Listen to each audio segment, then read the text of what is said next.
Discovery, go and throttle up.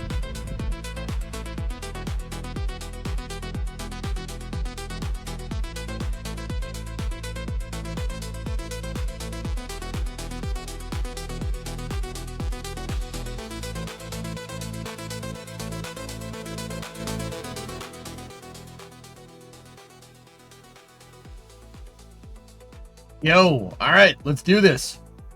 Just got to play one song here. We're going to do one more song before we fire up the YouTubes. Actually, I'm going to fire up the YouTubes and then play one more song, okay? Is that cool? Guess what song it's going to be? I bet you can't guess. Bet you can't guess. It's polka, isn't it? No.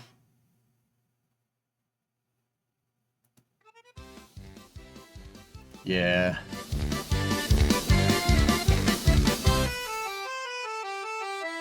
I spin in circles, I scream to the void. A fort in oasis, my rage is employed. A storm in my chest, it burns and destroys. Dance with the chaos, spin till you fall. It burning screeches the end of it all. Round and round until we crawl. This is the inferno, the polka brawl.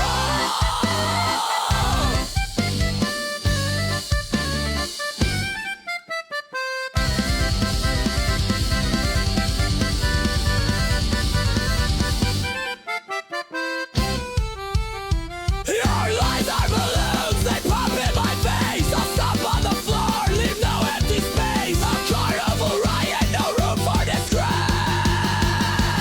Buttons clicking, hearts are ticking. Fists are flying, skies are splitting. Dance with the chaos, spin till you fall. A bird and screeches the end of it all. Round and round until we crawl. This is the inferno, the polka brawl.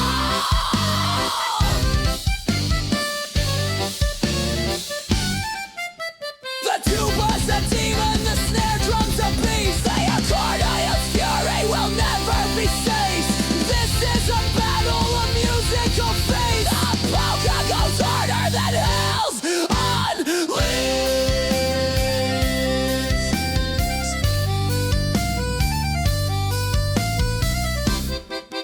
Brawl!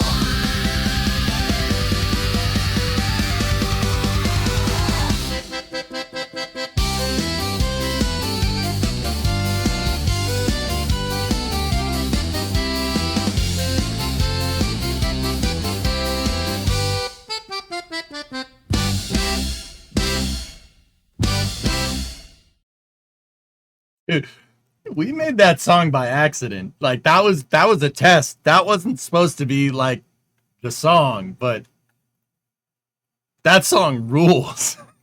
It's amazing.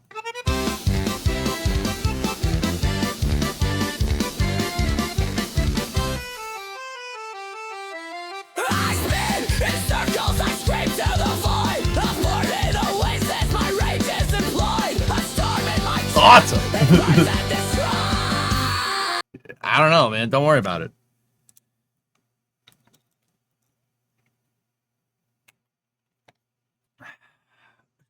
The double bass drum polka is great, but the vocal is like, I don't know. The end is amazing. This part, right here.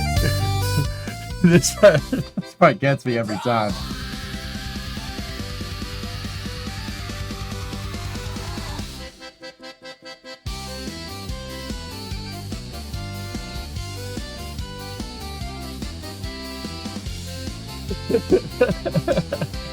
Do I have a link for it? Yeah, sure.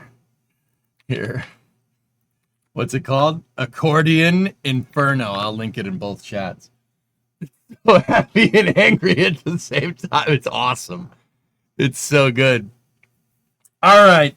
This is part 3 for Yaksville. The Yak will return to the Yak. And yeah, here we go. Dude, after the blur that was last week of my summer car power playing, I don't even remember where we're at here. We're gonna have to figure this out.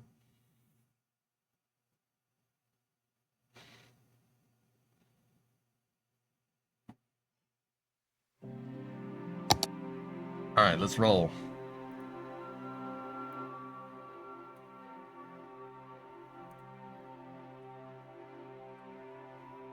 Discovery, go at throttle up.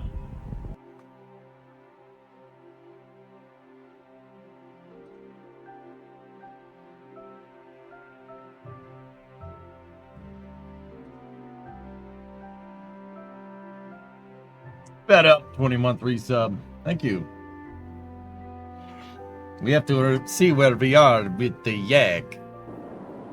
The gigantic yak. All right.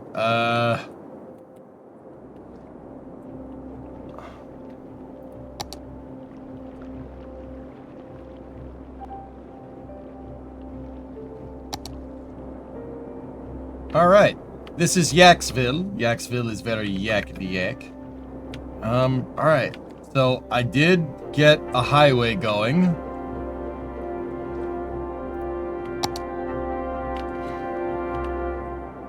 The reservoir. That's what we were doing. Yeah, I was gonna make a diversion. I was gonna take this highway and the train tracks, and I was gonna make them go up here. And I was gonna divert them around the cliff edge here so we could build a gigantic reservoir here. That's what we were doing. But if I'm remembering correctly, I did not have the money to finish that project. We still have to build out all the coffers. That is a big project. It's gonna need a lot more than 16 grand in the coffers. So we're gonna have to keep building for a little bit.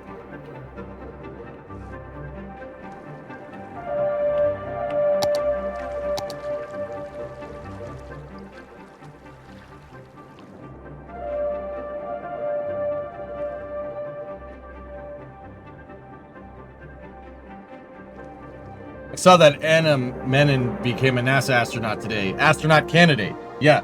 Question on something. Would she get the gold wings because of Polaris, or is it only if you go up as a NASA astronaut? I have no freaking idea, dude. This is unprecedented. This has never happened before. I have no clue.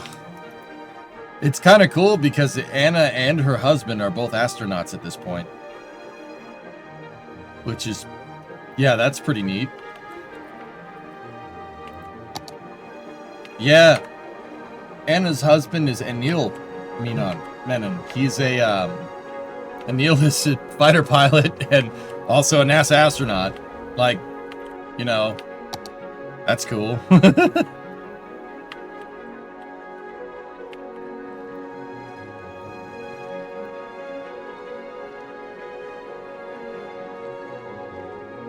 Yeah, freaking both astronauts. That, you know, that family's kids are gonna be freaking brain surgeons, dude.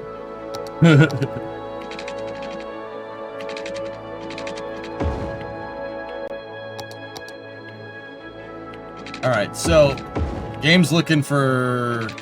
We have a pretty good residential, commercial, and industrial demand across the board.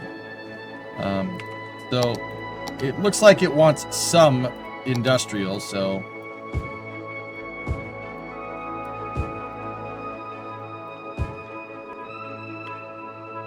We'll throw down for some industrial. Ah, yes. Laundromat. Great business. I need to poop! 63-month resub. Thank you. Oh, we got a little bit of a fire going on over here.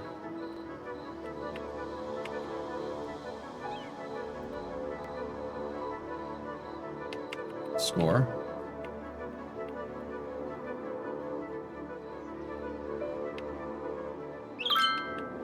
Oh. Electrical.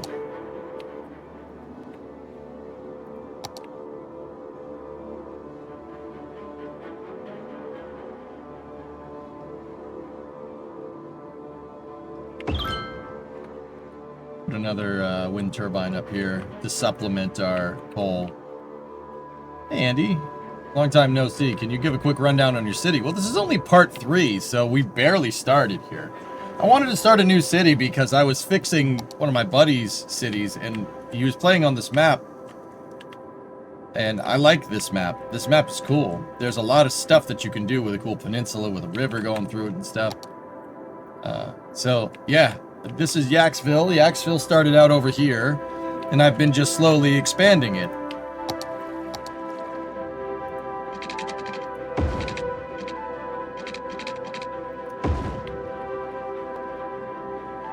Are you still alive in MSC? Yes.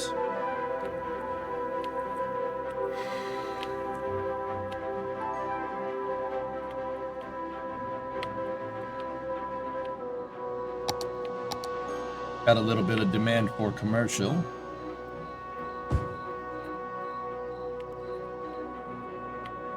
So I started over here, and then I expanded this way, built the boulevard, built the highway interchange to the boulevard, and then expanded the boulevard down here to the docks. We moved into working on these fishing harbors here, and you can see they make fish. And then I also have a fish factory here, so we get fresh commercial goods in the form of fish. And we will eventually expand down here. But what I really want to do with this map is I wanted to build out a gigantic reservoir over here. What kind of fish? The watery kind. Game looks different. Like, I played it when it got released, but wow, the graphics for insane. Got insane? It might be because I'm rendering it in 4K on this computer. That probably has a lot to do with it. It's my computer. My computer can handle the nice graphics. But yeah, the game is pretty much the same. Don't reservoirs go on the mountains because of gravity and stuff? Well, yeah, but this whole thing is uphill.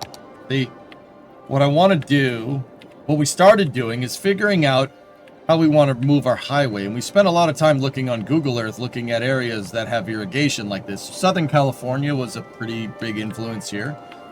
If you notice, I made a flat area right there. We made a cut in the terrain. That is where eventually I'm going to move this highway. We're going to get rid of this stretch of highway and move it and the railroad tracks that are next to it. I might make the tracks not go up through the pass like this. There's a pass right here that has the railroad tracks going through it, and I don't know how I don't know how we'll handle that. Either way, what I want to do is make the highway go up this hill, up here, right, and go and cut on the hillside here. And to the left of the highway, I want to put a big reservoir. Pretty much right here. We'll put a dam here, and we'll make a spillway that goes into the pre-existing river, etc., etc. But in order to do that, we got to move the highway. But moving the highway is going to cost a pretty penny. That's going to be a project that we got to save up some money for, because this city is still relatively new. The idea is that I want hydroelectric power powering this city, at least for the interim, right? There is oil deposits here, and we can pretty much make a pretty thriving oil industry off of this if we want to, which I probably will end up doing. But yeah.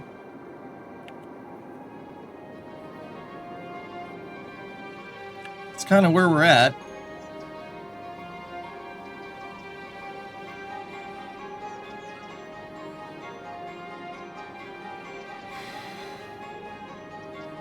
I must inform you that you've just created and consumed your first ever peanut butter and jelly sandwich, and it was absolute fire. Okay.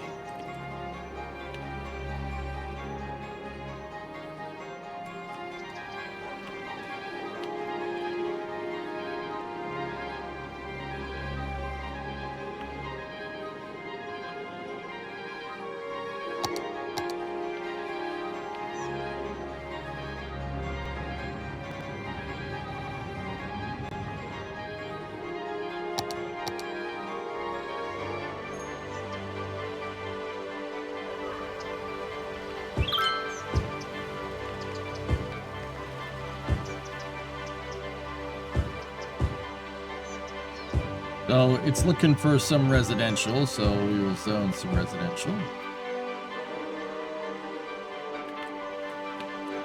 You don't want to add residential too quickly.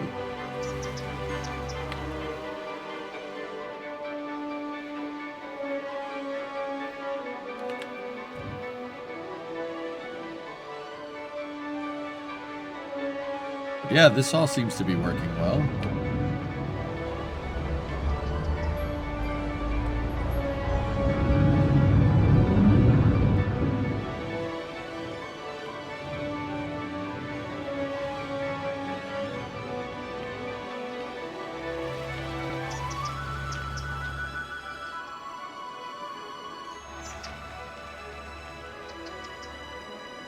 How's our school budget looking? Okay, not bad.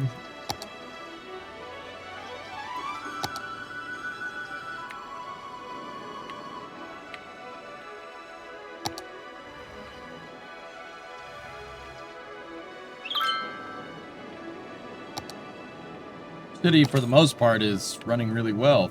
Plus 4,500 a week.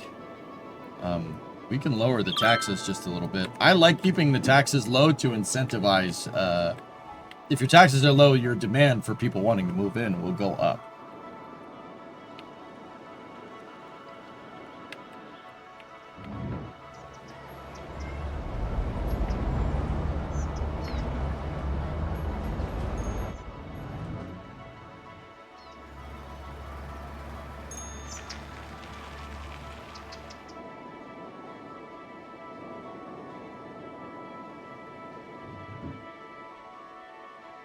In your opinion, which to you before City Skylines 1 or 2?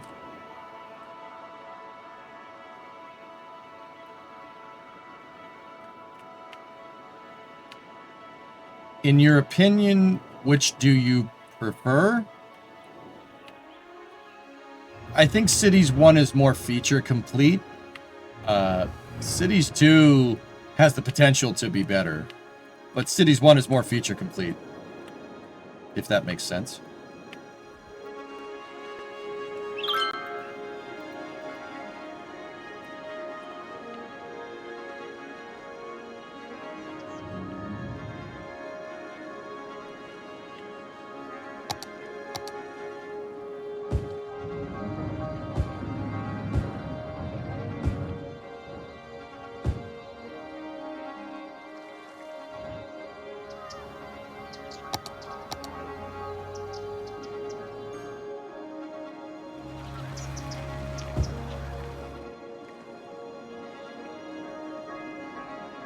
The fences are to zone buildings on a curve, and you let buildings get built there and then delete the fences. Skit, you could, but making the fences come back might screw with the zoning, and the building could just disappear.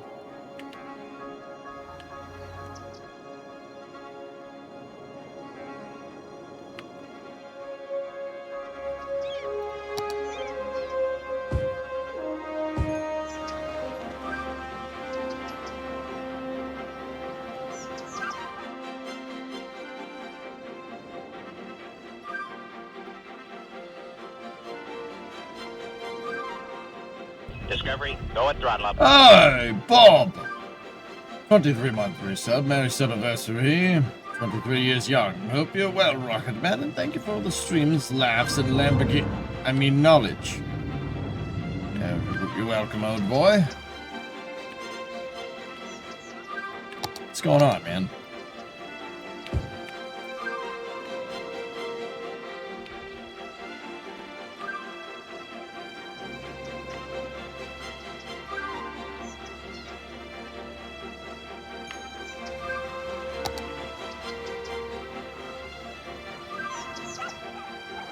EJ, is Cities 2 the newest city building game? Yeah? I think so.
Yeah, the music's good.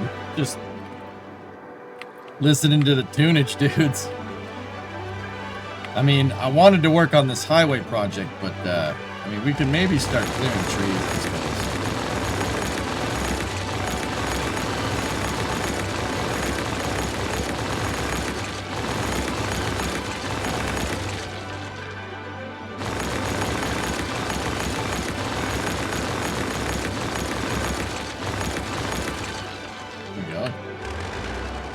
Original. I disagree.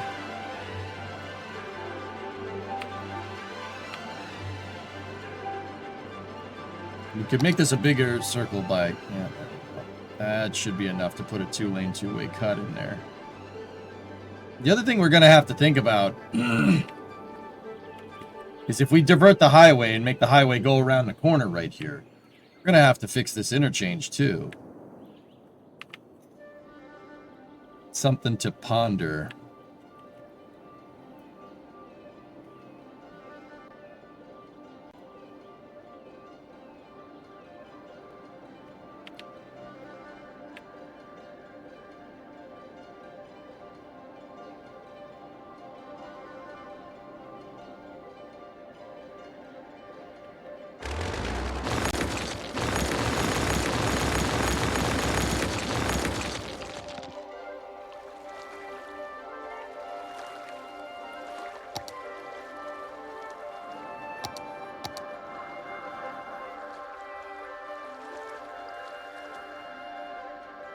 Are you upholding a no pause rule? No.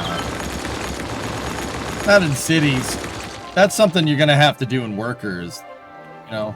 Not in cities, it don't matter. It's cities, no big deal. Oops. I was trying to click on that building to see what it needed. Well, I still had the bulldozer tool open, and they had asbestos. Yeah.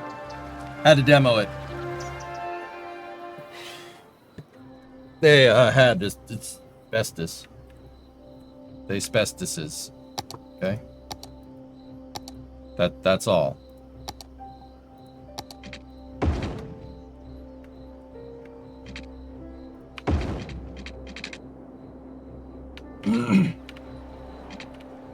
No ticket.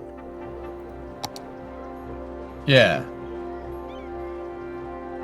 Yeah, you know, like, there we go.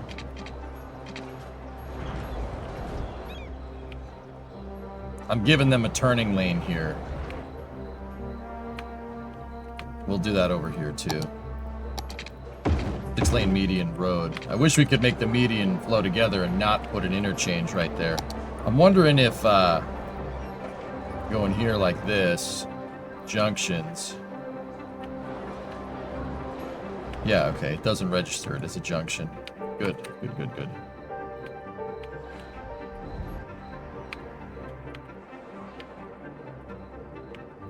This is essentially just making a dedicated turning lane right there.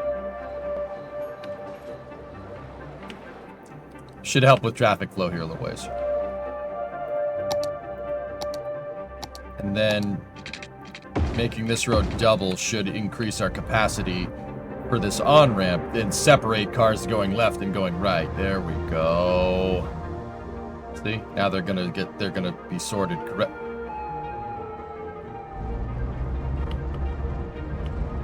Now they'll be sorted correctly, except for those guys that took a right-hand turn from the left turning lane. You know, that's fine, whatever. Any mods? Schnooze, I got a couple of mods here and there. Move it tool, a couple of other things.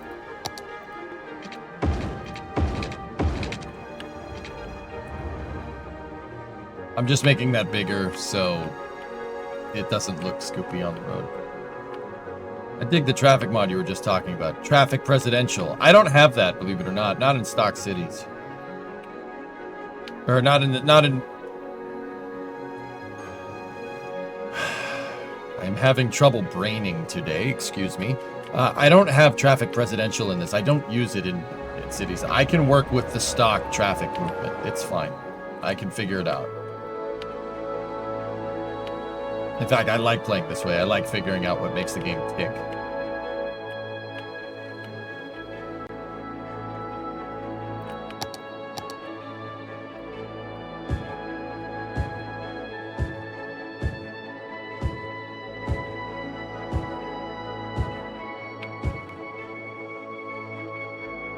Residential's going up. That's good. And we are making money. Once again, I lower the taxes to induce demand. If you ever have a city and you have trouble trying to get people to move in, lower taxes. It'll hurt you for a second, but in the long run, you'll have nice induced, well, not induced growth, but you get what I'm trying to say.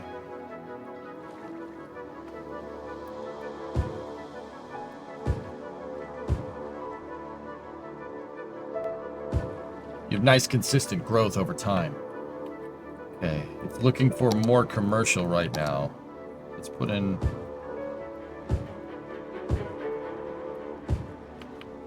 a lot for commercial there. Note that I'm putting all my commercial on the main road for the most part.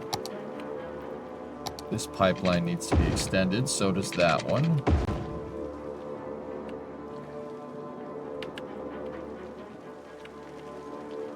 Nice.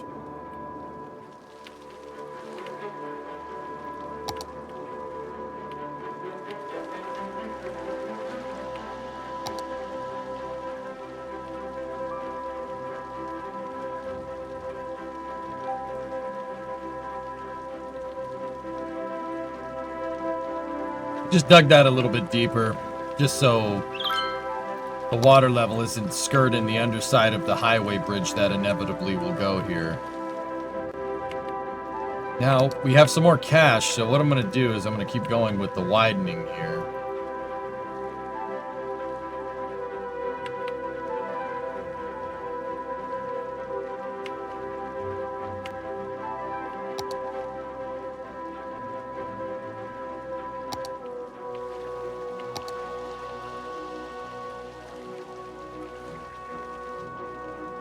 How did you define workers in another occasion? What?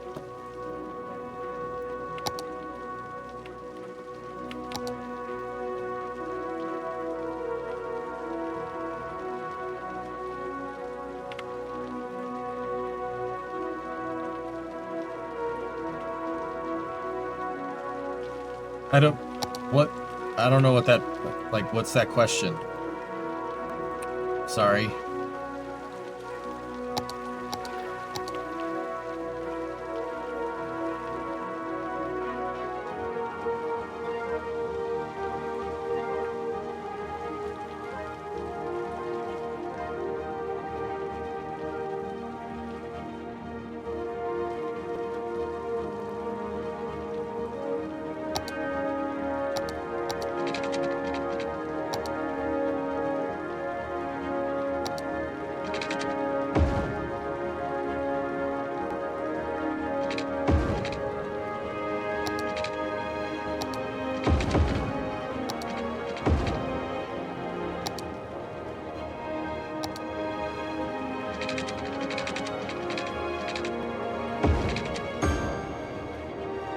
Bio, what's going on?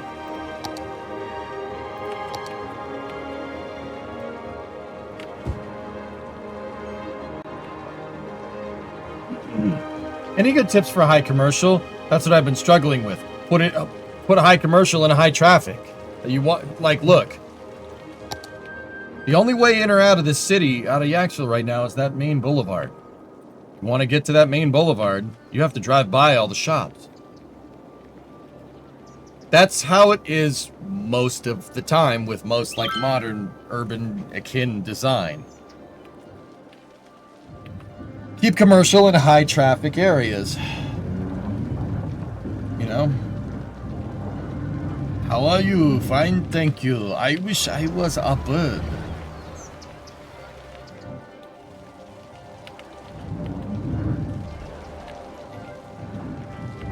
These are my industrial buildings over here. Look, Plastamold.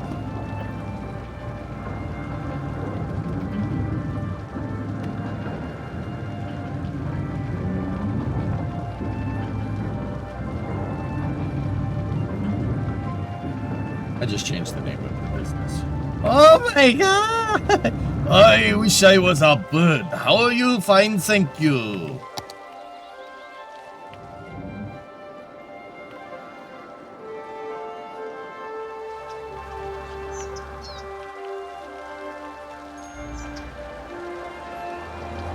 I know why you did it, Clayton. Thank you.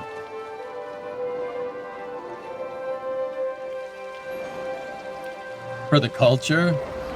Oh.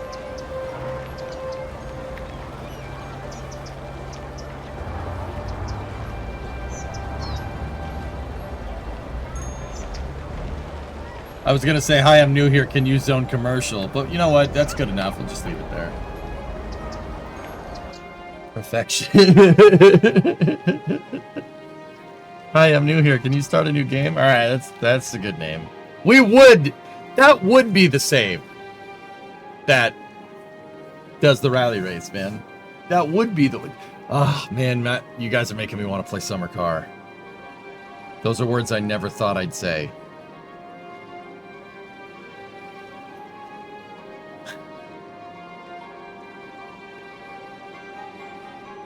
We'll play a little bit more cities. I want to play cities. My, summer. We'll play it for after hours, dude.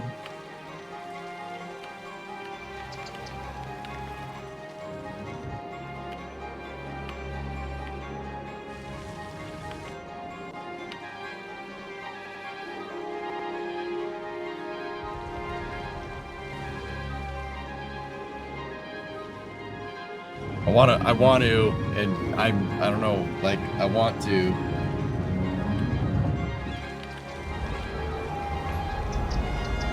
We have to go find the parts, man.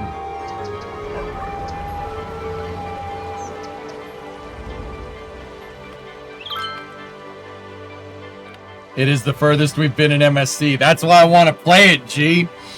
That's why I want to play it, man. Fire truck?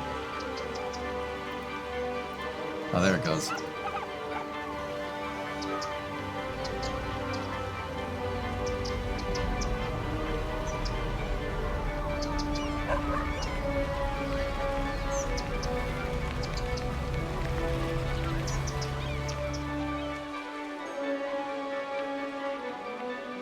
No, we have to do some work in cities. I want to make forward progress on this, dude.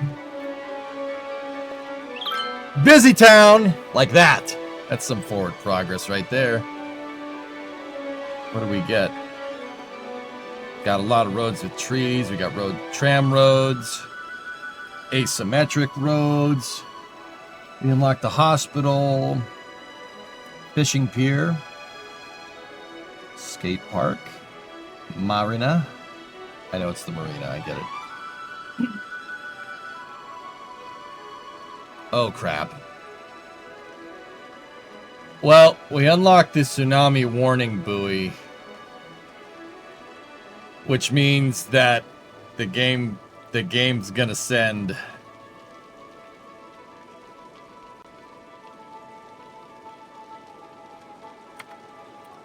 the game is gonna send a tsunami at us.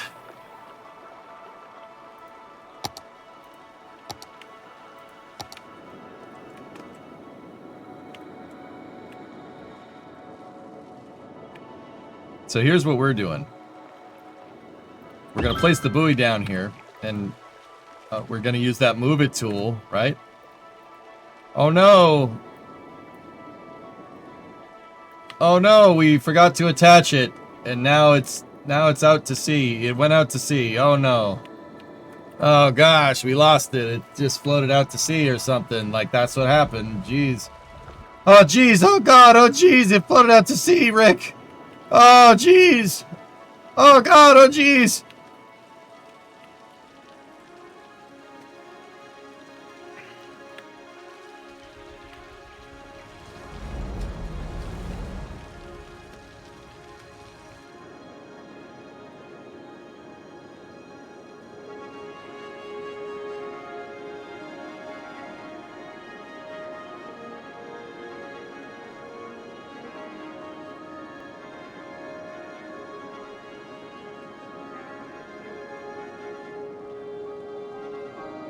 Oh, give me 1 second, dudes. Hang on, I got a message.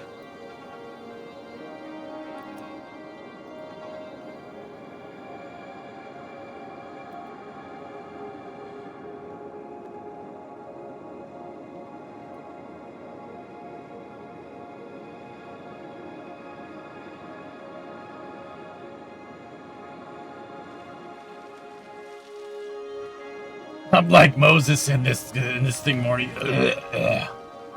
Oh god, oh jeez, Sawyer starship just blew up. Oh god, oh jeez. Petrie, what is this? This is City Skylines. It's a city building game.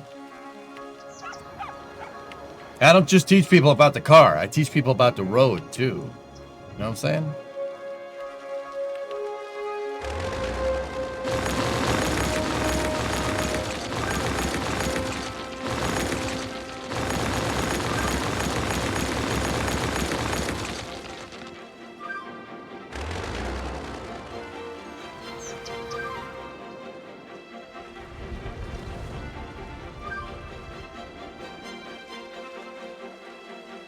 Fishing boats are doing quite well.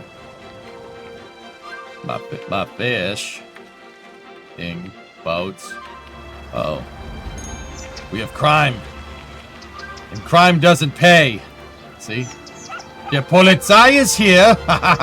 No more crime for you.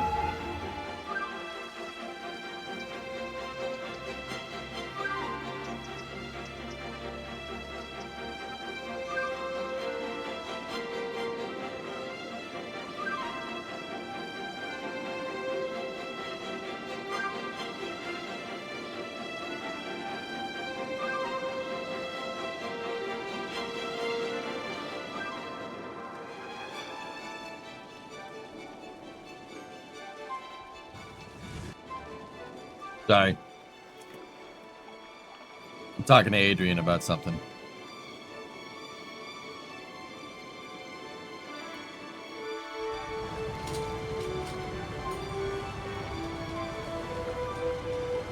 Cool.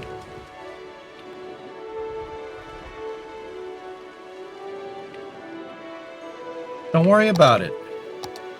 None of your business.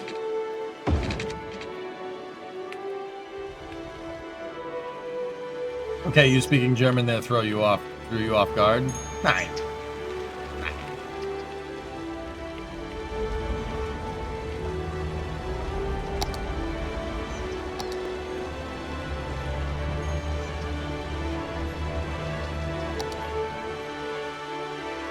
Oh, dude, look at this budget hotel. It's budget.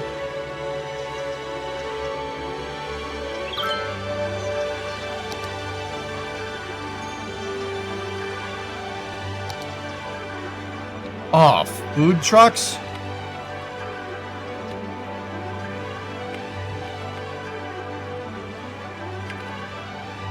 Oh my god. Food trucks in the industrial area, look at that.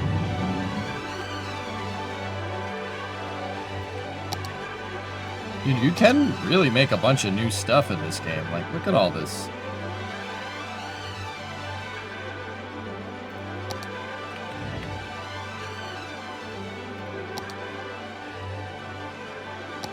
Baseball. I love baseball.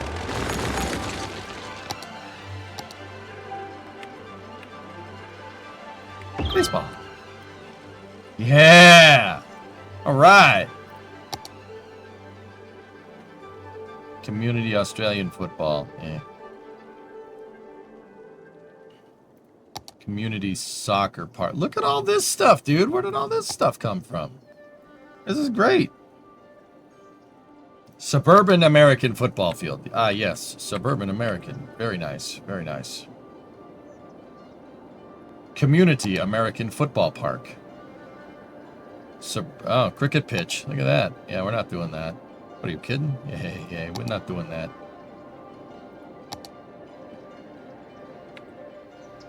See? Guys, look what it calls it. We could fit the soccer field here. See? Soccer field. Isn't it great?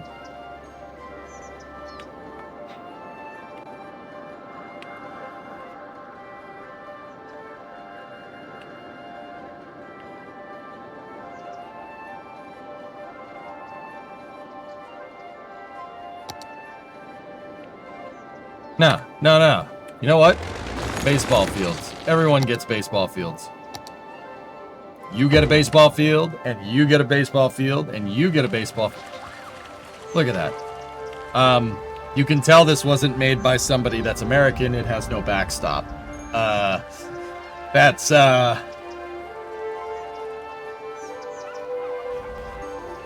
probably shouldn't do that way. So in baseball, you know, like in a common baseball field would have a gigantic fence right here because the guy pitches the ball from there, and sometimes it goes past and gets stuck on the backstop. You generally want a backstop in baseball, so you know, like in case the pitcher throws and like it misses, it doesn't hit somebody in the face. You know, no soccer fields.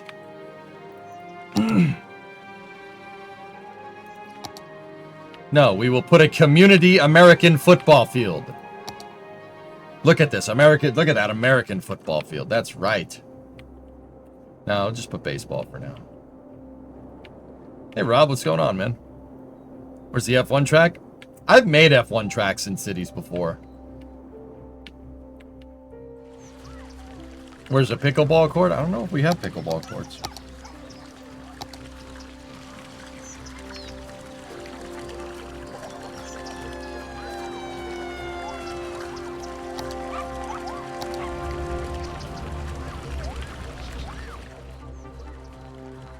Dude, we could place these lights down. Yo, like, hold on, ready?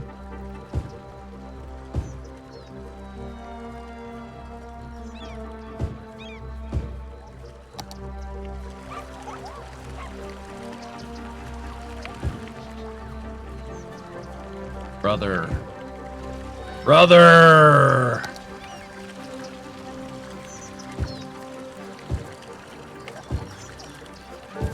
There. There's your crappy football field.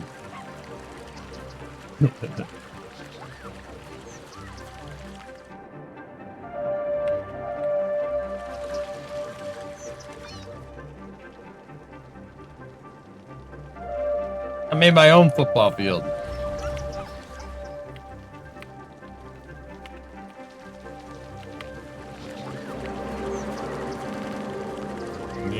Yes, play baseball, yes!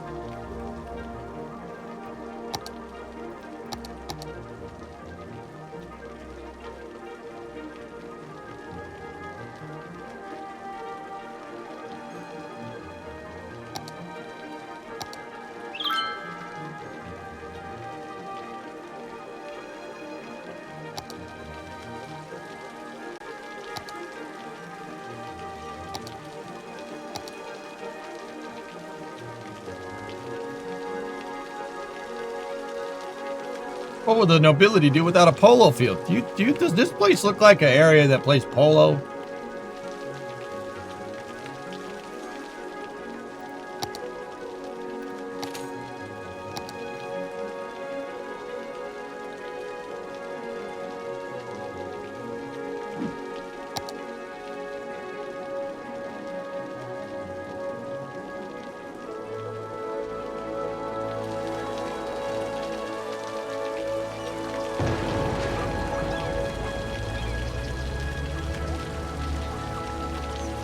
There we go. It's fine. Where's your cornhole courts?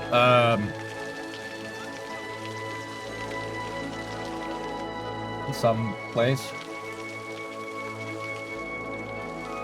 Where's the parking? Oh, yeah, that's right. That's a good point.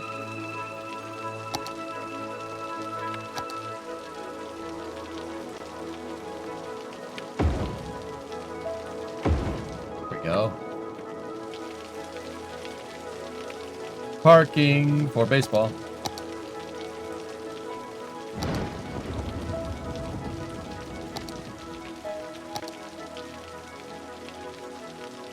What's this?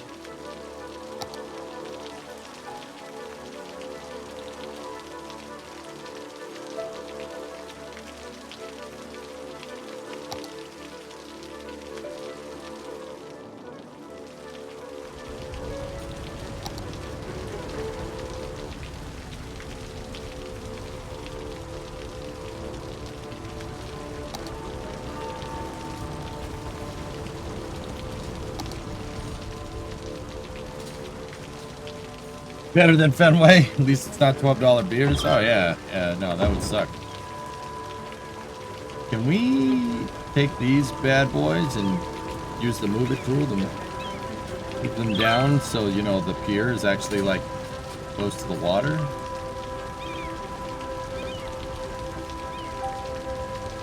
Move it tool. Tight match. Oh, yeah. There we go.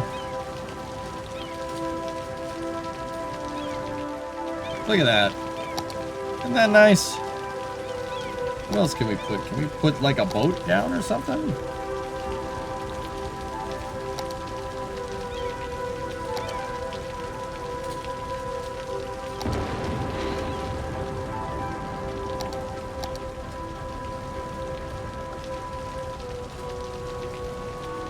No, but we could put lights on the pier. Oh, yeah. Look at that. Isn't that nice? A bit off topic. Me and a coworker are trying to understand this car engine cycle for the past 15 minutes. Can you help us, please? Also, she says, hey. Yo, what up, coworker?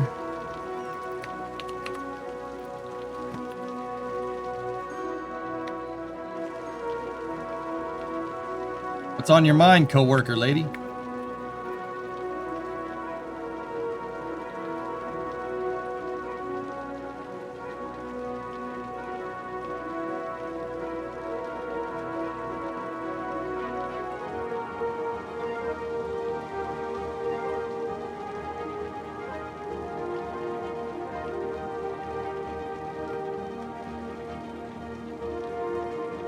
A 6-stroke combustion engine.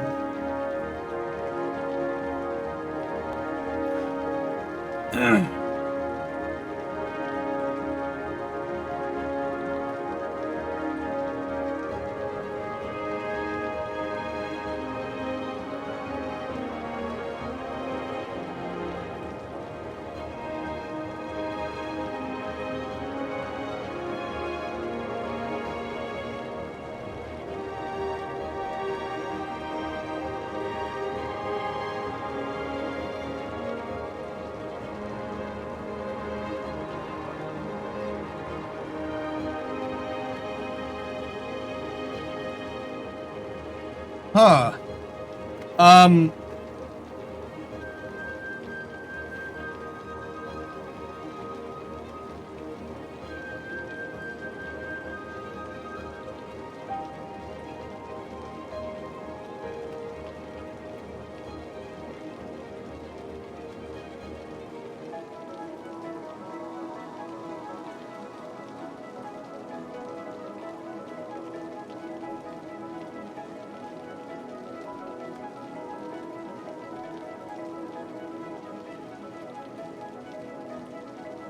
Really? Okay. Okay, hang on. They...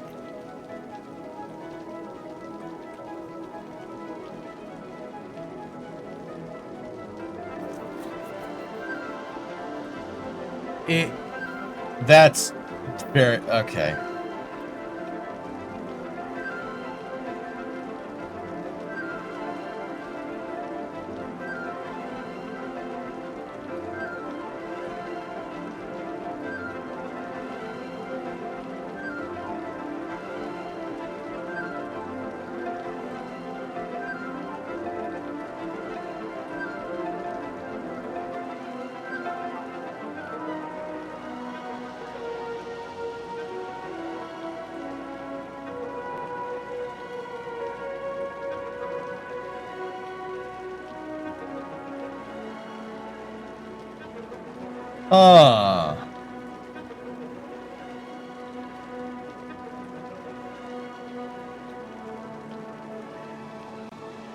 I'm reading. Give me 1 second.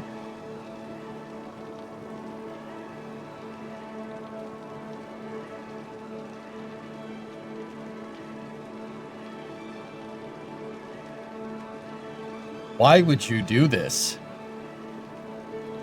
Why? So it works like an internal combustion engine, right? Intake, compression, power, exhaust, but they're pushing exhaust gas on a recompression stroke into a catalyst, and that catalyst is re-injecting it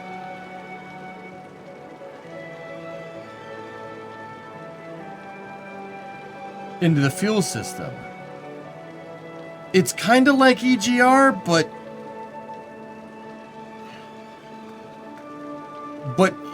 the thing to understand is that this is hydrogen powered. Look. Or no, separates hydrogen from carbon. No, it's gasoline. Yeah, it makes hydrogen? Why? The engine only stores small amounts of hydrogen, so it doesn't need complex tanks. If there isn't enough hydrogen ready for use, it could just run the old-fashioned way on gasoline until hydrogen is ready. It could save the internal combustion engine from eventual extinction. Yeah, okay. Oh, it's gonna go extinct. Oh, you're gonna blow it up. Yeah. No. Yeah, I know, okay.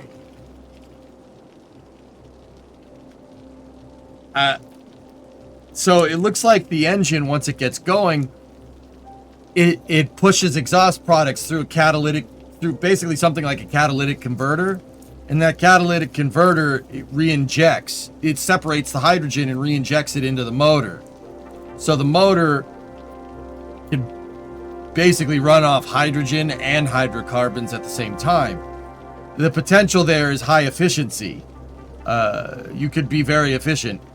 My question is, what are they doing with all that extra carbon?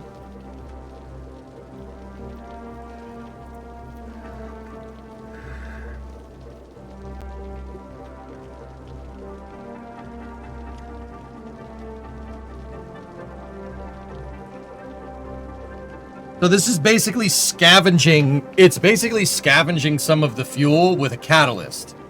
It's scavenging some of the exhaust with a catalyst. That's what's going on. And then re-injecting it. And it can run off of that completely. But the extra 2 strokes on the piston, right, are for your scavenging system. It makes sense. So basically what I'm saying is the motor can make hydrogen, and it can run off hydrogen, or it could run off fuel. It could run off hydrocarbons or hydrogen, and it'll eventually make hydrogen over time, like if you run it. And then because you're scavenging fuel and re-injecting it as just pure hydrogen, you could increase efficiency big time. Like, this would be really good for a truck engine, to be honest with you. Like, it'd be really good for a truck engine. It'd be okay for a car, but you can only, their hydrogen fuel storage system is integrated onto the engine, and it seems to be quite small. So you're only going to be able to build up a little bit of extra hydrogen. And if you can't build up extra hydrogen,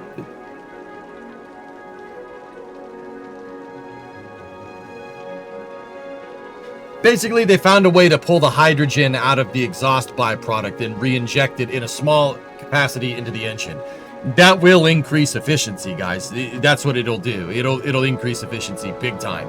Hydrogen is very, very efficient when it explodes. Yeah, very, very efficient. But because they don't store a lot on board the motor, you're going to run into some... It's not going to be as efficient as it could be. Yeah, not so fun. I mean, if Mazda designed a car with the COPV integrated into the design, that was like well within the crash structure to store hydrogen gas, right? Now we're talking. You could theoretically go twice the distance on a tank of gas, but they're not. The engine stores it only locally in a very small reservoir. So they do that to overcome the complexities of storing hydrogen.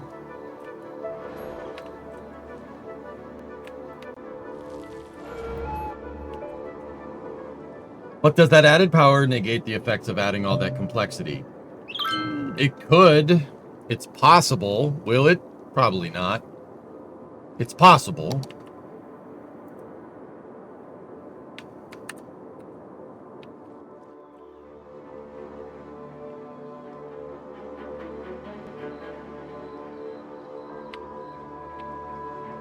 If you heat ammonia, which is NH3, you get hydrogen.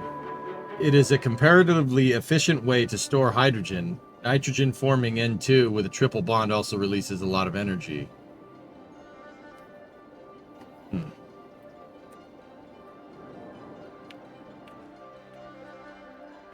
Interdasting.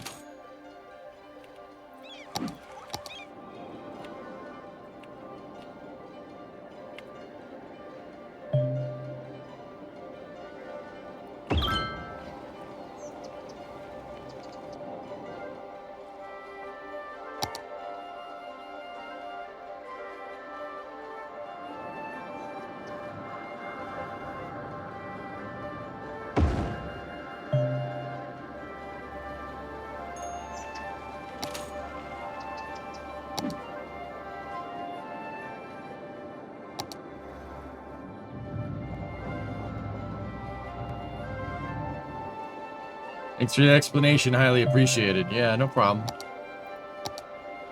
Medical laboratory next to the baseball field. No.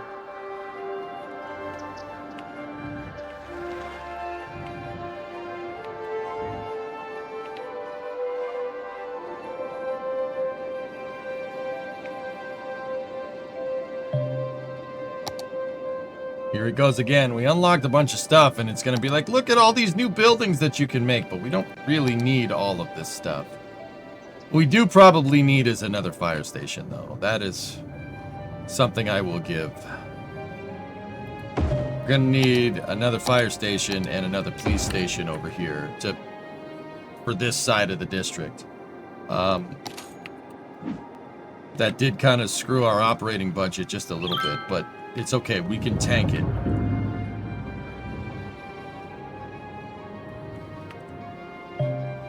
Have a look at this new building that you don't need. But yeah, Baron, it has a catalyst in it, very similar to a catalyst in a hydrazine monopropellant system, from what I can tell. And it's designed to pull the hydrogen out of the unburnt hydrocarbons. Which is a byproduct of a gasoline engine. And gasoline engines aren't very efficient. Like, they do pump carbon and some hydrogen out. Now, a lot of that does get scavenged up by the catalytic converter. The catalytic converter basically has your exhaust gases from your car reacting with some rare earth metals, and the gas is flowing over the metal, goes through a chemical process, Discovery, go and throttle up. And it actually just creates heat. Yeah, it just makes heat. That's all. It takes the exhaust gases, it combines with the platinum, and it's an exothermic reaction. So it just makes heat. That's why catalytic converters, if you've ever looked at a car, been underneath a car, catalytic converters have all these heat shields on them because they get insanely hot. Hey, Alleviate, 67-month resub. Great to be subbed for so long. Not managed to watch live in ages, mainly been catching VODs. Live stuff have been getting in the way, been studying. Well, that's good, man.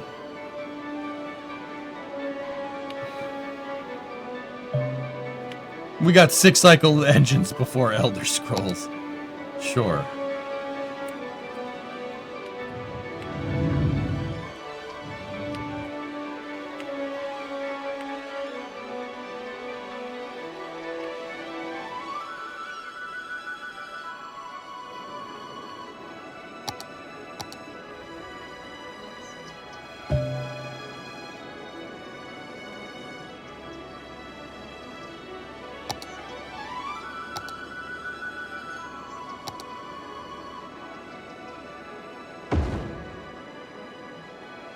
That's in anticipation of a death wave if it does happen. That's why they get stolen, because they have a lot of rare earth metals inside of them, like platinum. Yes, which sells really for a lot on the scrap metal market. Yes, correct.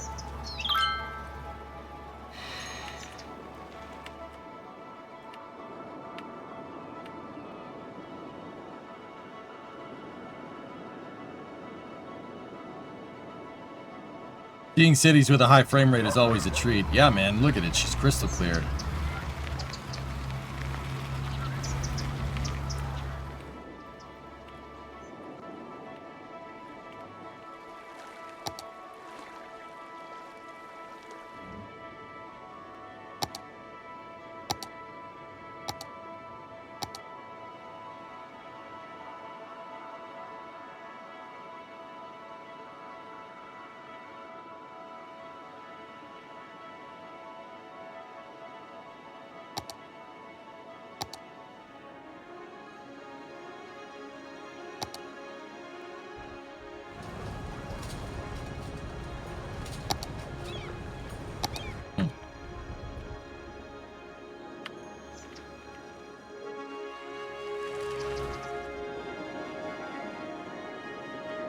And before GTA 6, right? Yeah, that's awful.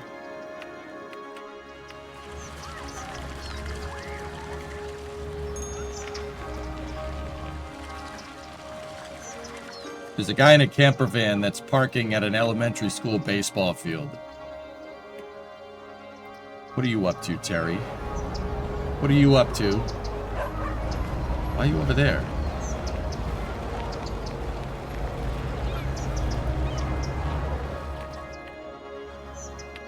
It's just... No, it's not sus at all. It's fine.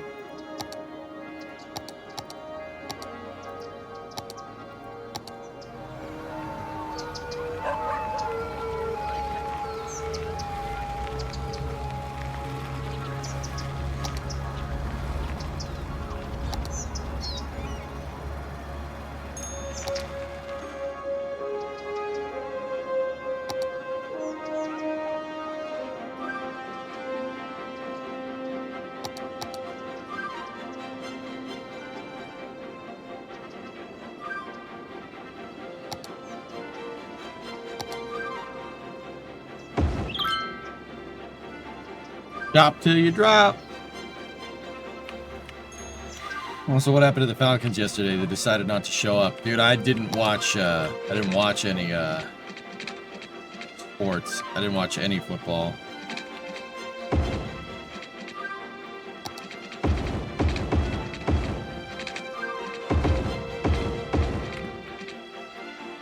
I watched like one... I watched the first half of the Patriots game and then proceeded to uninstall NFL Sunday Ticket. Man, we are so balling.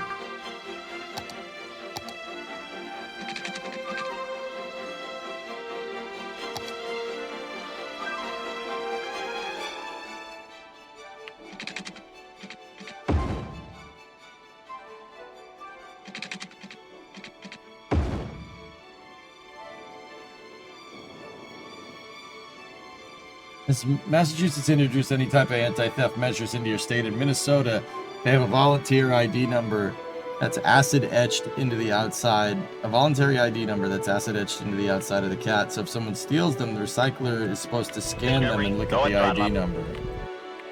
No. I don't think we would do something like that here, Element. That makes too much sense. And I don't think people, politicians around here in general are in the business of making sense. You know what I mean? You know what I mean?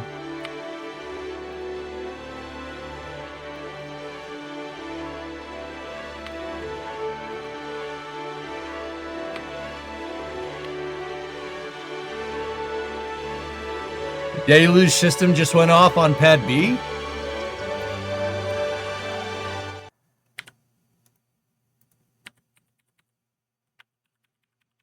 Oh, they're doing tests, man.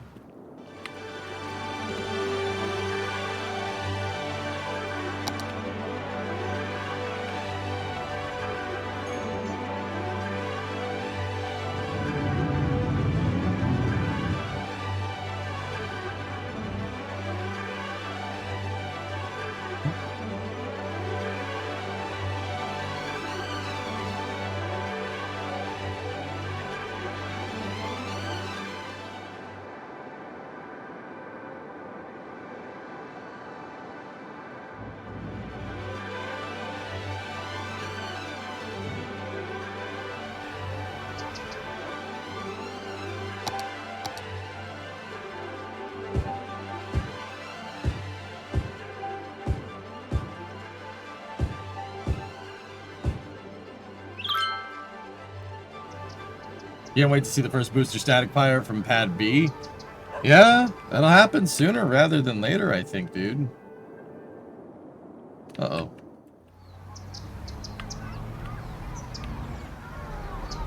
There you go, William. Nice. Uh-oh. 2 alarm fire.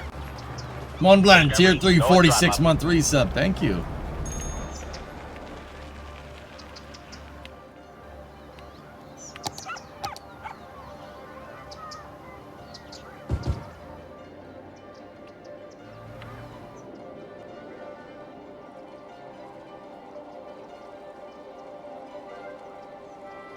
Can you turn down the game volume a bit? Yeah.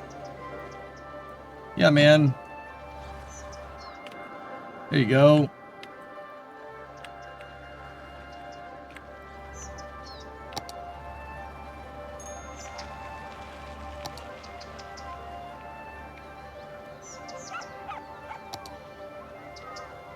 Cool.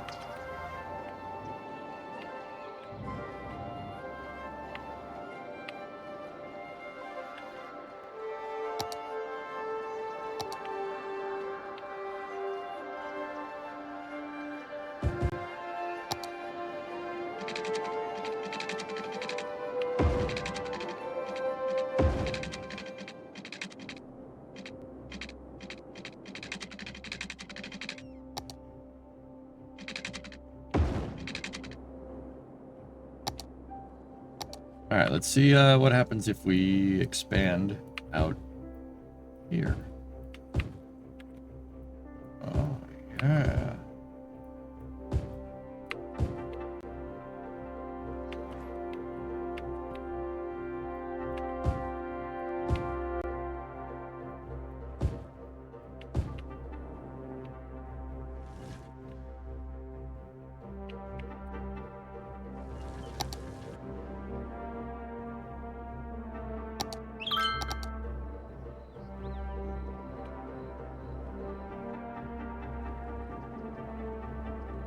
I mean, Wooly, and I'm happy you're being productive today because I'm fighting off like hard fatigue today for some reason. I don't know what the heck I did yesterday.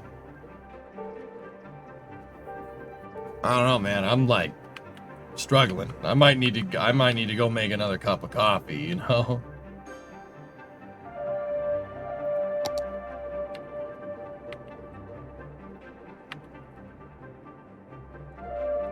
I can keep you up? No, not really.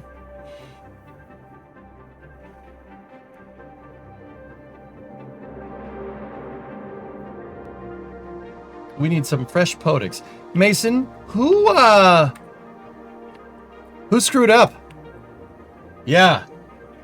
Yeah, also, we have some things to fix with stationeers, fellas.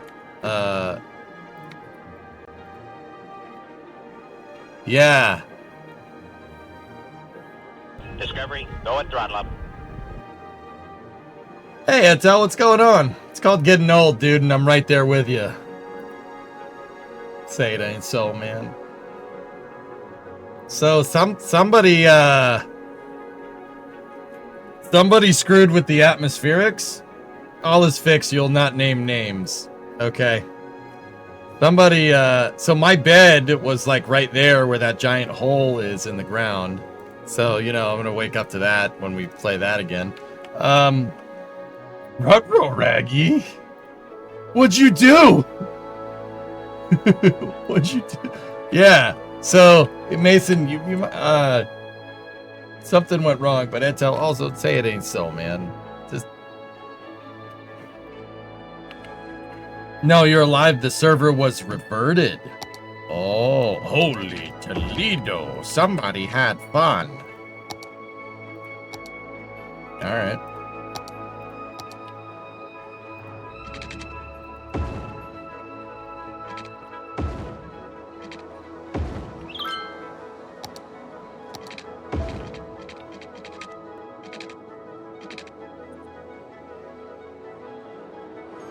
Wasn't you? I don't believe you.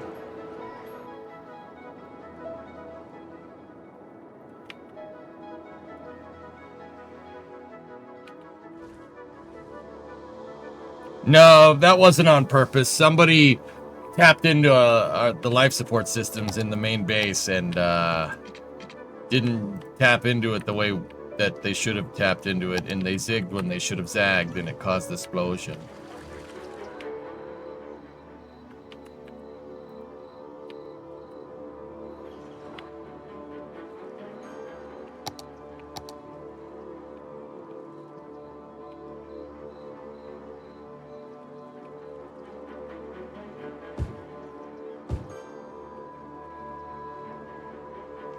What I'm trying to do is just build up cash.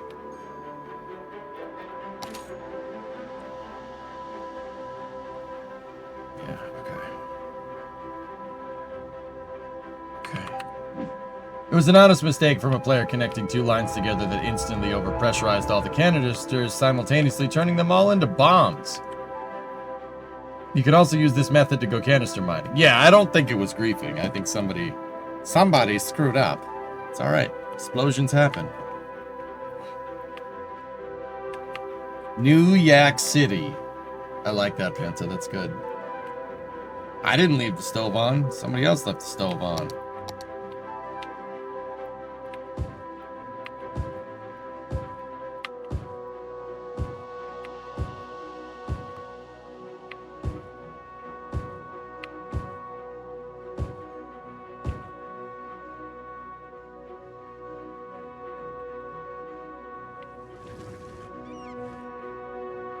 I love the city ordinance to use tungsten lights down the main drag for that 90s feel. Yeah, it's good stuff.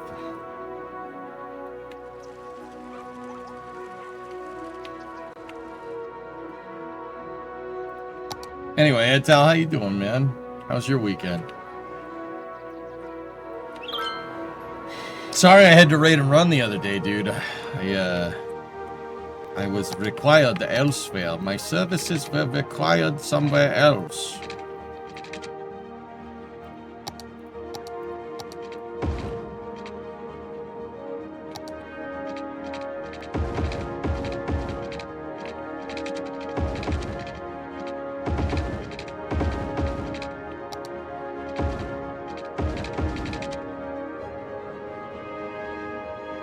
You went to a AAA baseball game in real life, which we lost, but I had some great barbecue.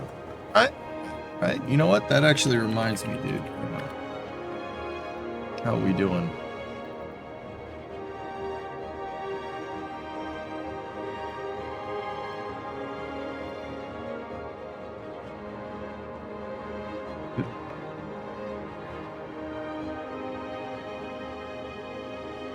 Frickin' AL East, man. This division's... Ugh.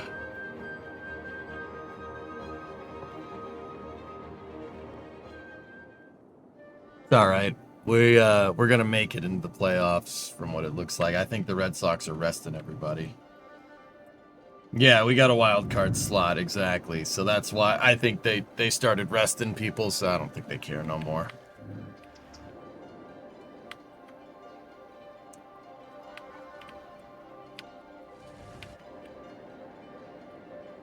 Jays lost 20-1 on Friday, though. Wow, that's bad.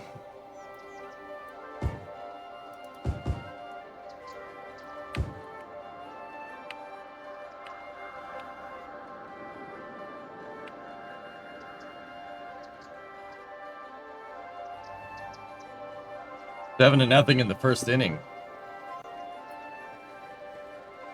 Whoops. Whoops.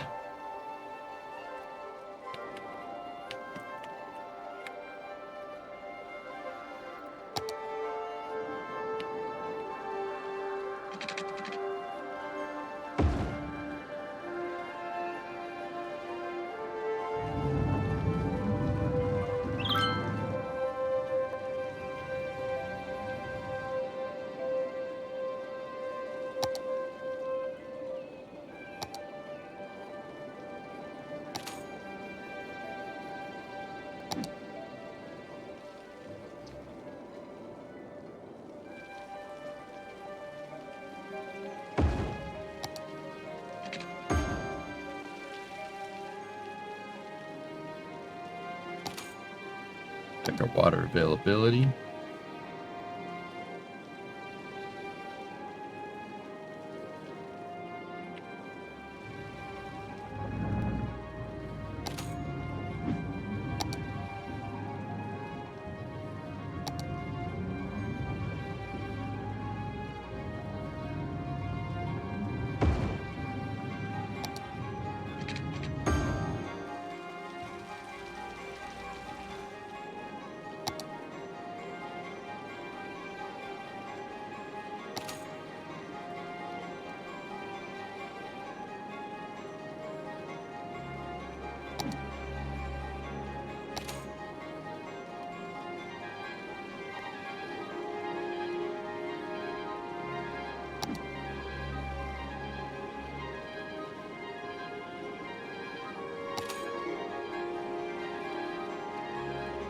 Just fine-tuning some of the water stuff here.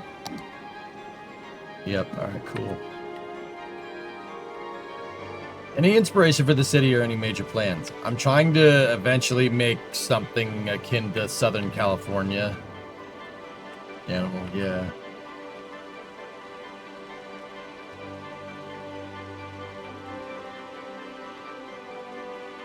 I don't talk about football on here, Element. In fact, I have no idea what you're talking about.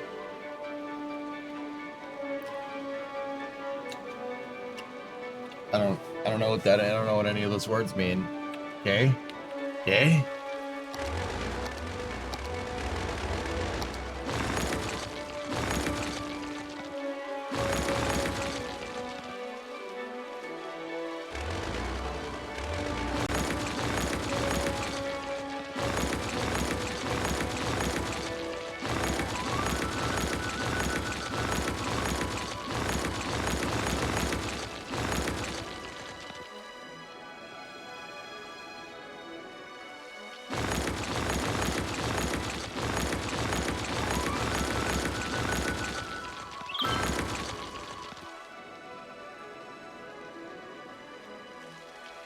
Gonna have to do something with these roads if you want SoCal. They're too good. Oh, okay.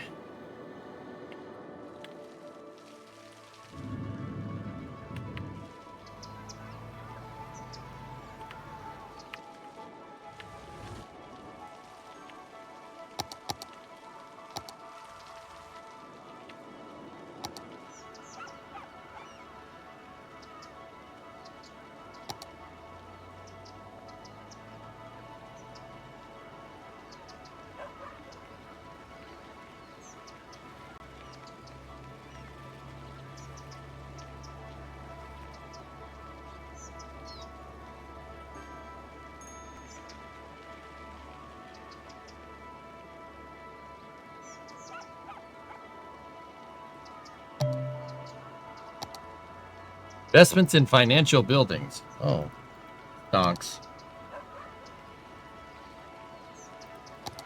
What the hell is this? Tribute to the modding community. This modern plaza ensures smooth transitions into the future. Countdown clock?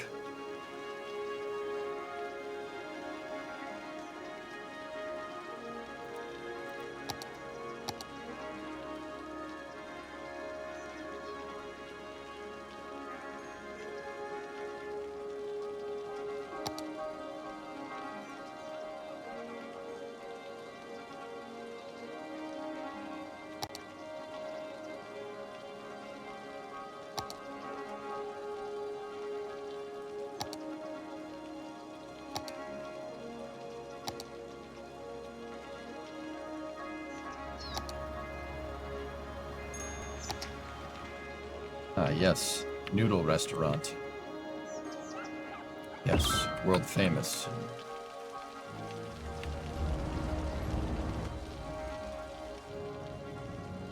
Have you ever played Surviving Mars? I played it when it first came out, dude.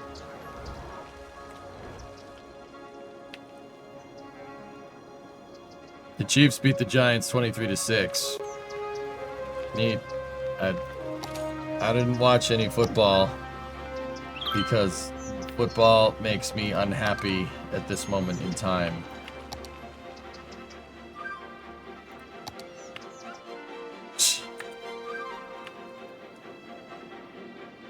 The Lions game is tonight. Oh boy.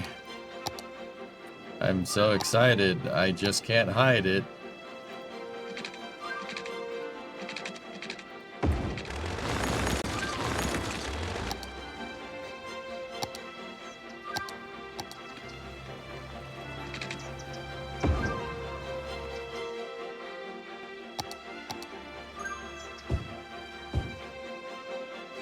If Bree wants you to watch football, I'll go watch football with Bree if she wants to.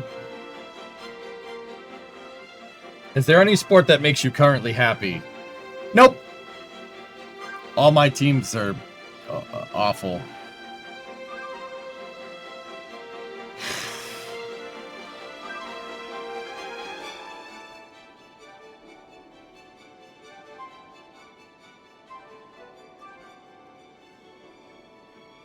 I mean, the Red Sox have some promise. The Bruins aren't playing yet. They got a preseason game soon. The Celtics aren't playing, but I don't really care about basketball. The Patriots exists. Ferrari exists. They exist.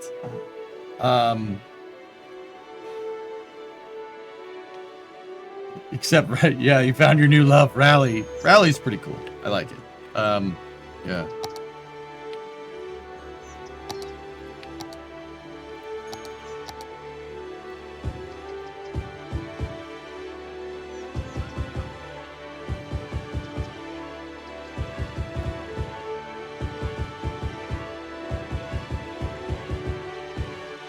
Trees with leaves.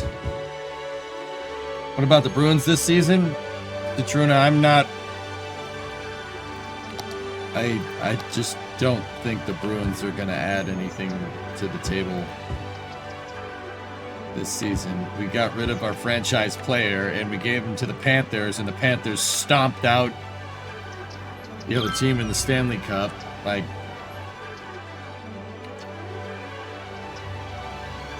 maybe your favorite golfer is doing well?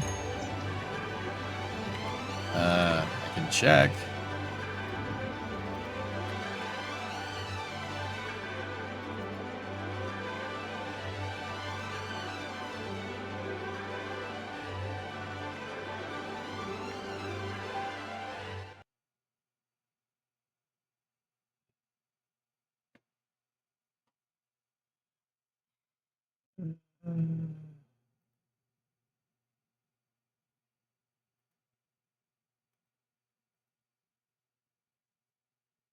I mean, Chef is first in the PGA Tour right now. That's kind of cool.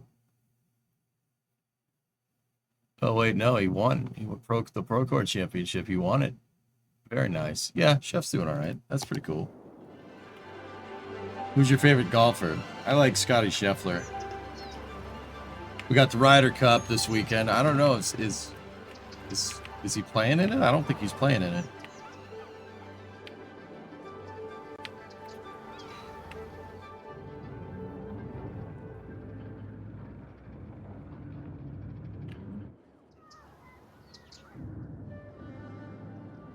Payne's made a podium. Yeah, Carlos getting on the podium is pretty funny. Yeah, that's pretty funny. He was the #1 qualifier? Yeah, I mean, I don't follow golf too hard, dude.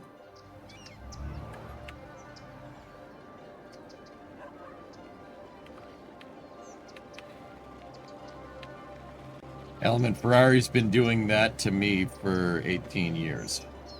18 years. My God, has it been that long? It has. 2007.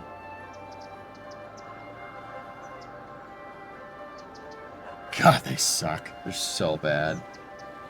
Didn't Ferrari just get Hamilton? Yeah. Dude, not even Lewis can fix that crapshoot of a team, dude.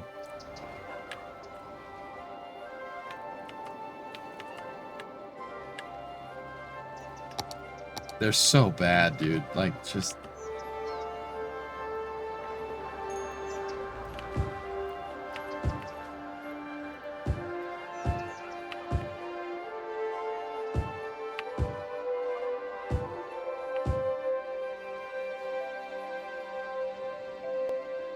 True midfield. How? How can you be so mid? How is it possible, man? Ugh!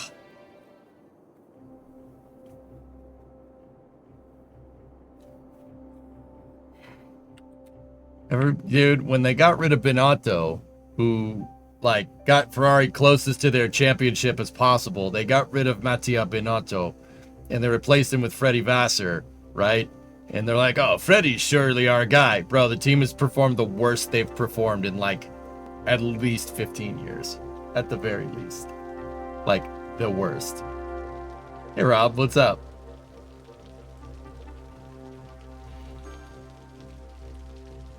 I saw the video of Carlos and Charles driving. That was funny, man. Boston having nothing to look forward to in sports is quite the time to live in. Yeah, dude, it's different. It's alright. Sports are cool. Still like sports. But yeah, it's the vibe.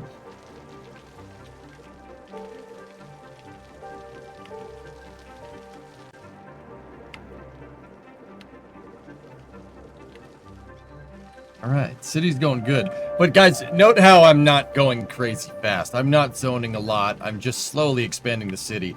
What I'm really trying to do is build up a lot of cash for a highway relocation project that I want to do up here. I'm cut out the right of way, and I want to take this highway. I want to move it over here. The reason why I want to move it over here is because you can see pretty much where I want to make a reservoir. I want to make a giant reservoir for all of our water needs, and then I want to use it to generate power as well. I mean, if you watch Premier League, you could have supported Arsenal. Arsenal? Hell no, I'm not supporting them. Frick Arsenal.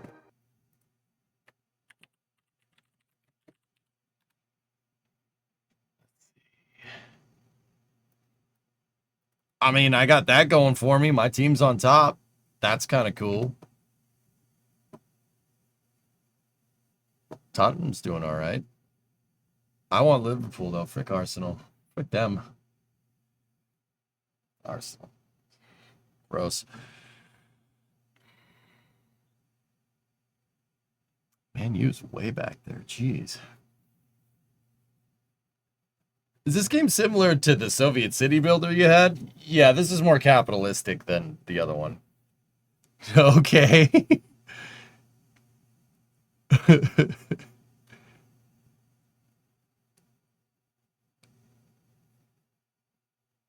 Have you heard that Maine got a professional football team or a professional soccer team? Why?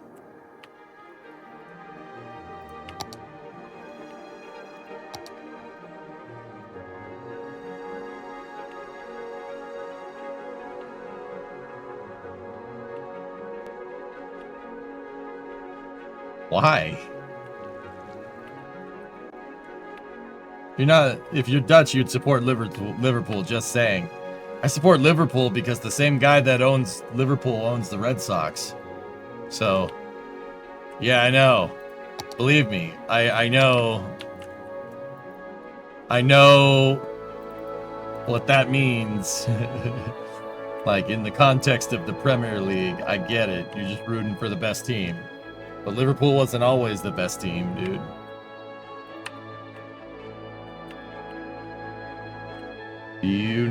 United Soccer League, the competitor to Major League Soccer. Out of interest, why Ferrari? I'm a McLaren fan myself from when I was a kid with Senna and Hakkinen. Skitson, I'm Italian, ethnically. My family's Italian. My grandmother's from Italy. Grandparents are from Italy. Like that probably has a lot to do with that. And there's no Ford to root for. Ford pulled out of Formula One in the 90s, which was a stupid move. But, yeah, so, Ferrari. I did know that. Forgot. Fair enough. Yeah, so the thing is, man, is I think the first Formula One season that I watched full through, I watched it with my dad, and it was the 96 season. I was 8. Yeah, that was the first, that's the first full Formula One season I watched, and Ferrari was caca. Once upon a time, the number that you had on the car was where you placed in the championship last year. So Ferrari had 27 and 28, and Jean Alesi and Gerhard Berger were the drivers. Not that they're bad drivers, but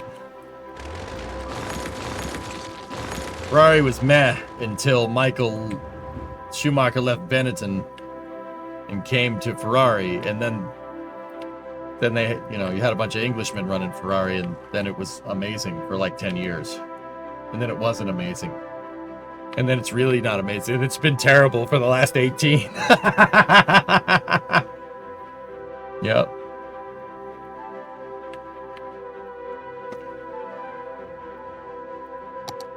Thought EJ was wait, actually? I thought EJ was a direct descendant of George Washington? No.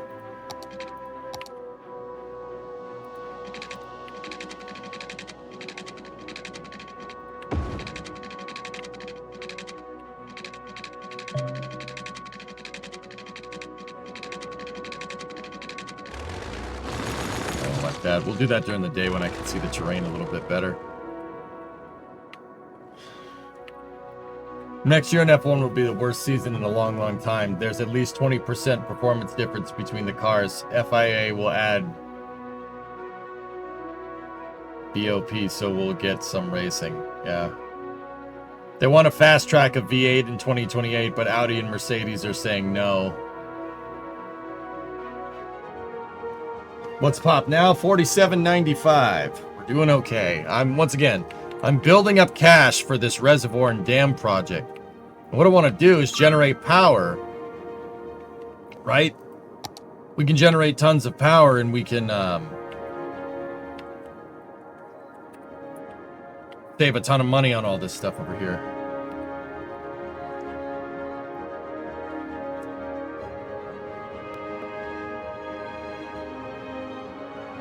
Trenton, you're hanging on to the Mariners and hopefully for the number 2 seed. Yep.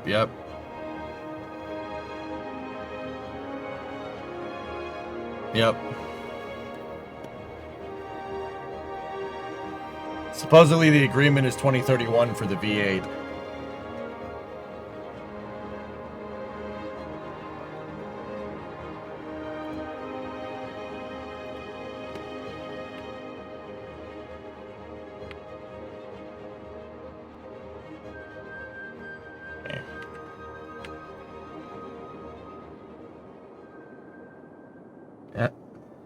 Yeah, no, maybe.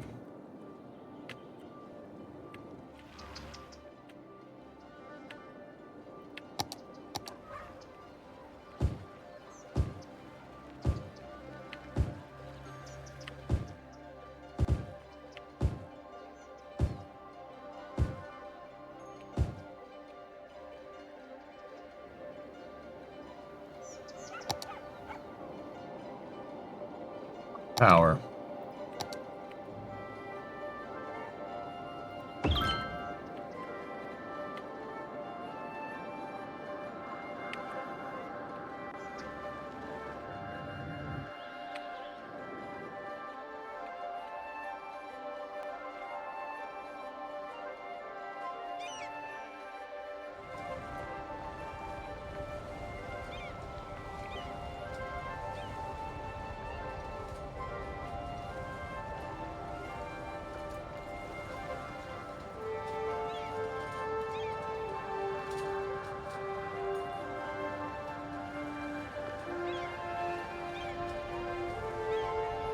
That's cool. Well, I mean, it's not cool, Baron, but I mean, I don't really.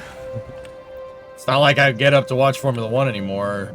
I've been very disinterested with it because my team is so ridiculously bad. Like, it just... Discovery, go at throttle up. Now, that doesn't mean that I don't follow it either. I know the standings from the race, and I know what happened. I just watch the highlight reels. I just don't get up for the race. It's just not really worth it. I don't want to get up to see Ferrari come in 9th and 8th. You know? It's not really about that life. Hey, SVO, Tier 3, 6 months in advance. Thanks, man.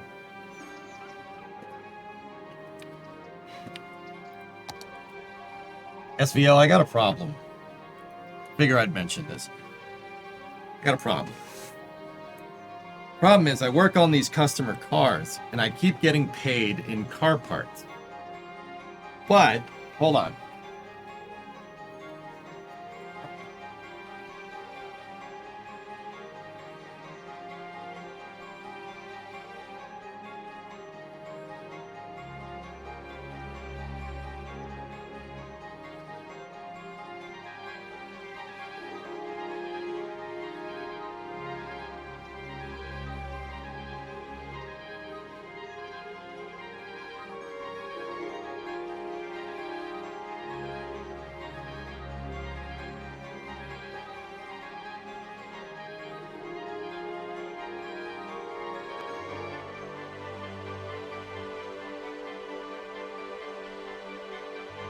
Problem here is that I keep getting paid in small block Chevy car parts, dang it. Damn small block Chevys. Got another one. This is just one part of it. This isn't the whole motor. Keep getting paid in small block parts.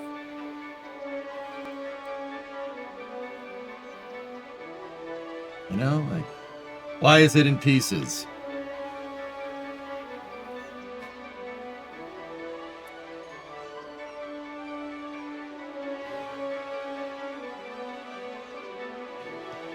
Well, it's in pieces because the guy that gave it to me didn't have an engine crane and had to take it apart.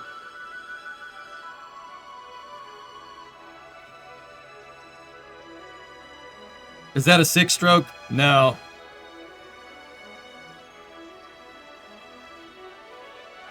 So, you guys want to know the reason why I didn't watch any football? The reason why I didn't watch any football yesterday is because I was unloading engine parts out of a car into my garage.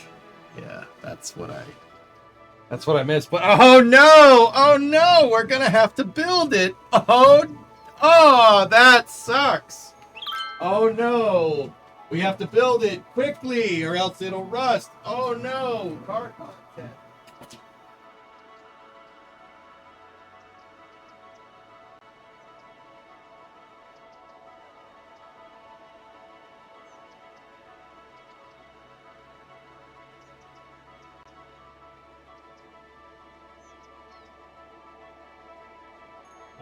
That's awful. We have to build it. No, jeez, that's terrible or something. I got those from Fleetari. Yes, very nice. So, yeah. Figure I'd change the subject from talking about depressing things like Ferrari and say that, you know. Yeah, so I got paid for working on the Camaro, one of the Camaros that I have.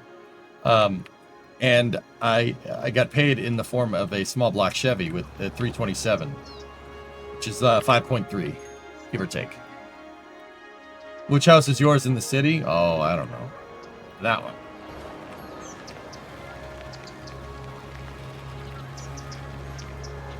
There we go.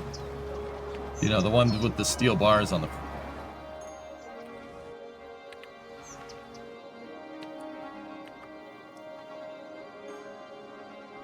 Yeah, we're gonna have to put together that engine. I don't want it in pieces. If the parts aren't soaked in oil, they're gonna rust. Yeah, that's right, Lig. You need practice building engines. Don't whine. I have a Lunati cam and lifters for it too, by the way. And we have a Offenhauser tri-power intake manifold for it.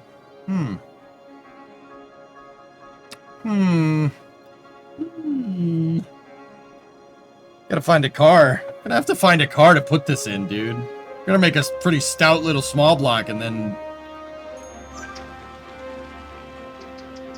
You at least label which cylinder they came out and which direction they were facing.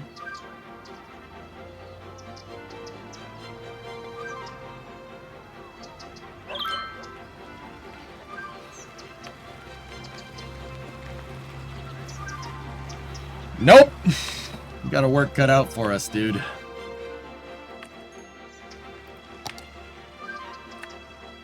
It's all good. The circumstances...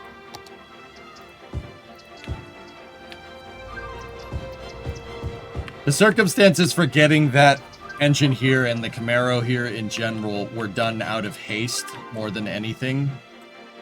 So, yeah, it had to be done quick. So, you know, the block is good. Ores seem very nice. Nice and healthy. I haven't traced the casting numbers on it. We should probably do that.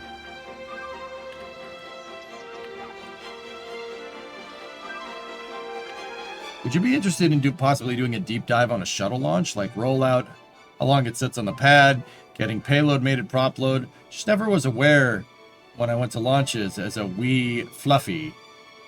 It wouldn't have to be anytime soon on your schedule. Yeah.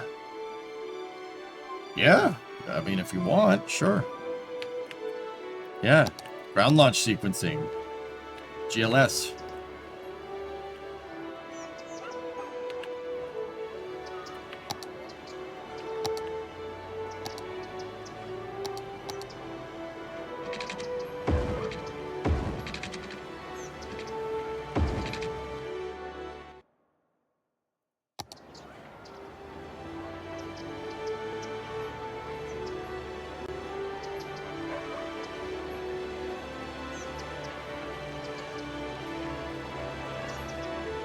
Back in high school, I loved watching 24-hour enduros. 24-hour enduros are a good time, yeah.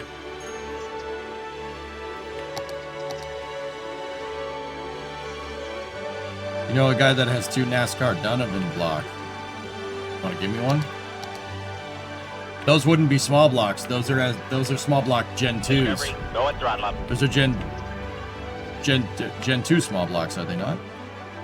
Josh, 100 months. Thanks, man. Okay, 131.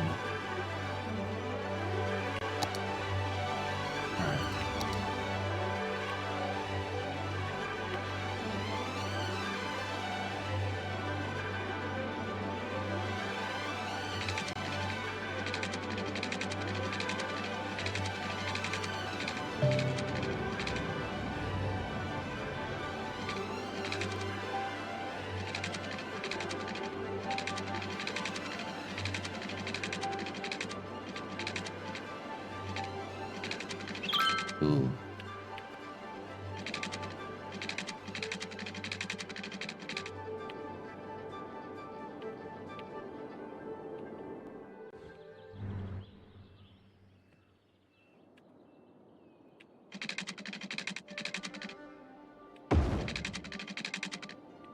Gotta start carving out this road.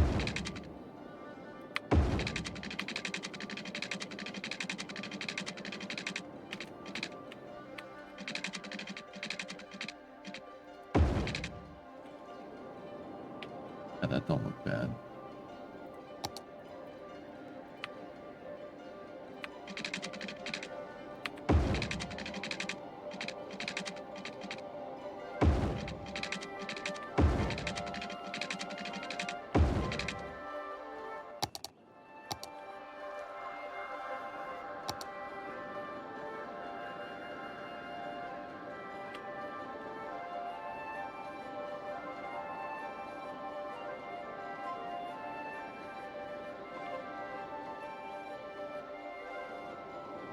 There's the new right-of-way for the highway.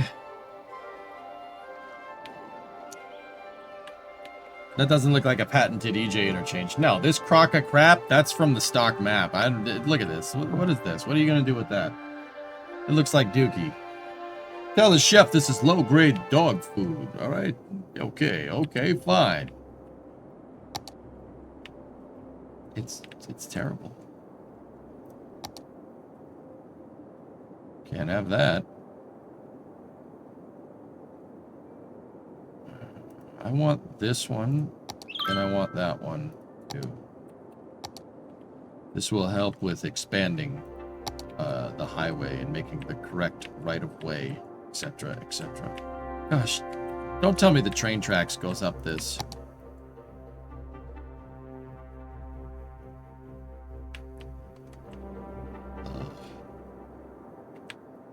Dog food!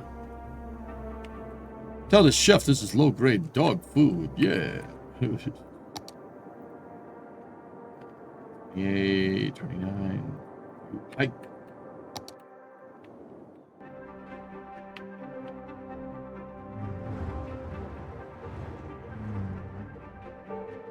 I just assumed you didn't do districts. I just assumed that you would chat better, Pigeon. No, I haven't done any districts. We're not big enough to do a district yet. But that's not going to stop me from messing with you either. What movie is that from? Caddyshack, man. Never assume chat will chat better. Well, yeah, it's but I got to keep them on their toes. You know what I'm saying? You got to keep them on their toes. You got to keep them guessing.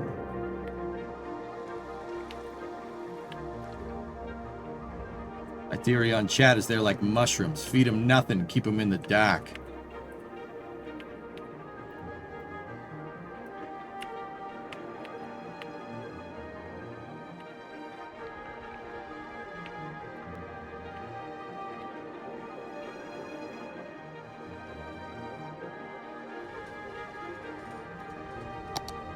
Oh dear.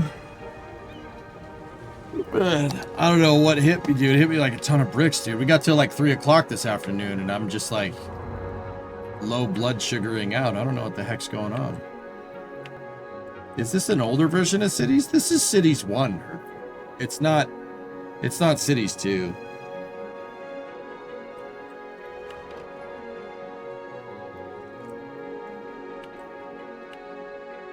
But yeah, with that small block, dudes, we're gonna have to put it back together. I can't keep it in pieces in my shop. It'll get dusty and FOD-induced and caca. Can't have that. We have to put it back together. We don't really have a choice. Unless we want it to just destroy itself.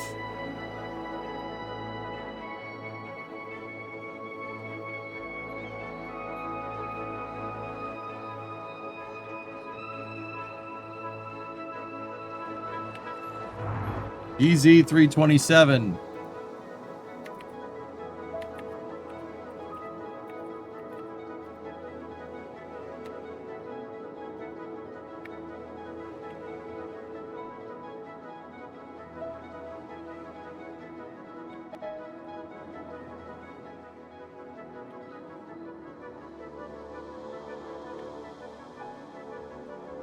Stop. I hate that if my mouse goes, if I put the mouse over here.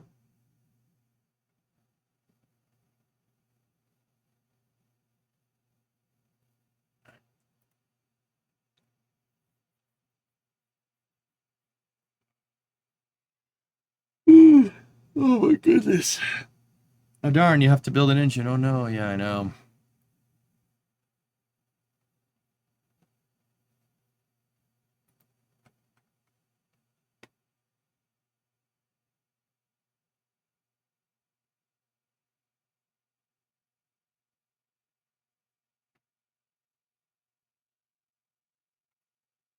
Hellfish, give me a link to this. I need some literature. Have there been improvements on Cities 2 lately? Stop. It exists.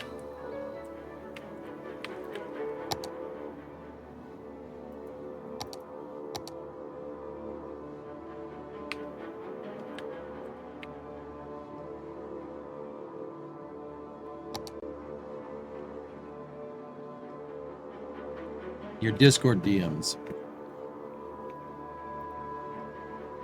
Oh, yeah.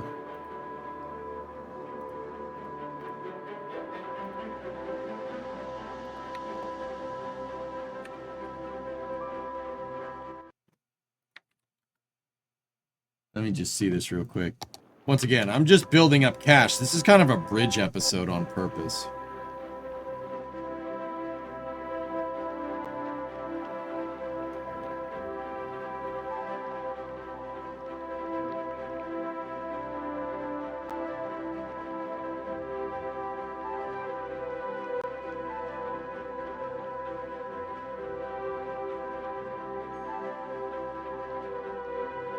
Okay. No thanks. Alright, I'll look into that. Arnok, you might want to look into that too. Should I play Cities 1 or 2? So Hurtful, Cities 2 could be a better game. It plays a little bit better than Cities 1, but Cities 1 is way more feature complete. It is a feature complete game. That's really important to understand. Cities 2 is not, it's not all there. It's not to the fidelity or extent that Cities 1 is.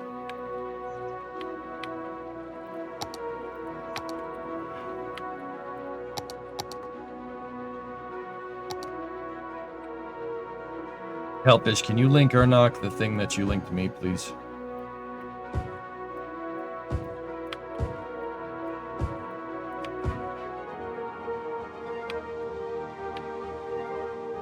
All Cities 2 has over there, Cities 1 is the road building. Road building and traffic sim, GNAC, is what I think is... Yeah. Yeah, you're pretty much right, dude.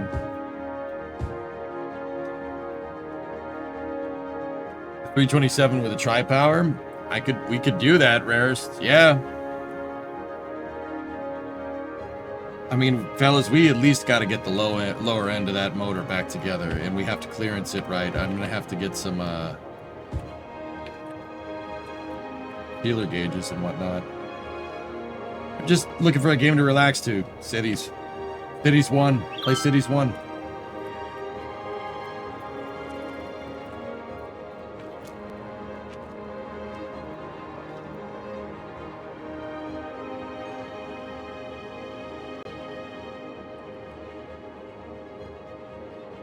Plastic gauge.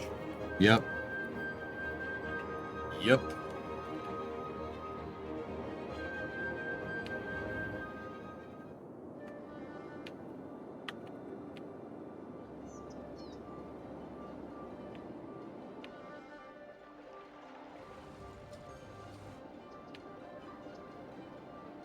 Yeah, pretty much RB, right? I have some mods, yeah.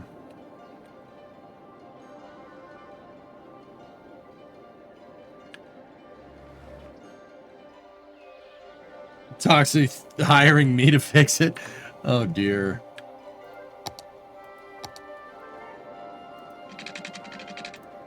I mean, I could probably untangle that mess, but yeah.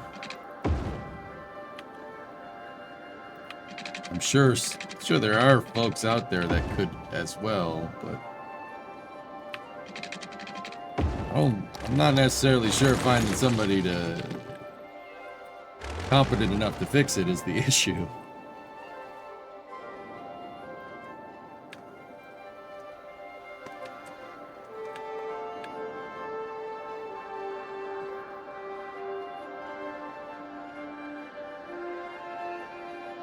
Where is it, Toxic? Let me see. So I-5 perishing off ramp. That sounds like Los Angeles. In Stockton. Oh, okay. That's not Los Angeles. That's a little ways away. Stockton's up here somewhere.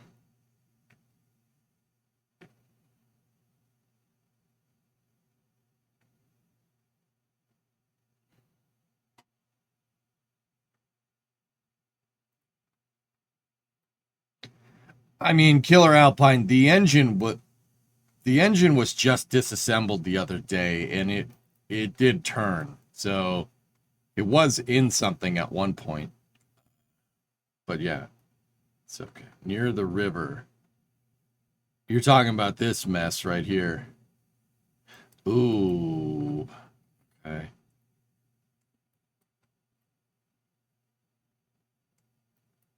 Yeah, all right. This This, yeah, okay. Okay. Again. Ugh.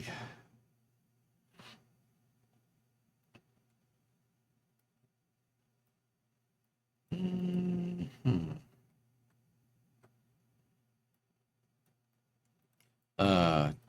Oh, no. No. Discovery, go at throttle up. That's probably not great.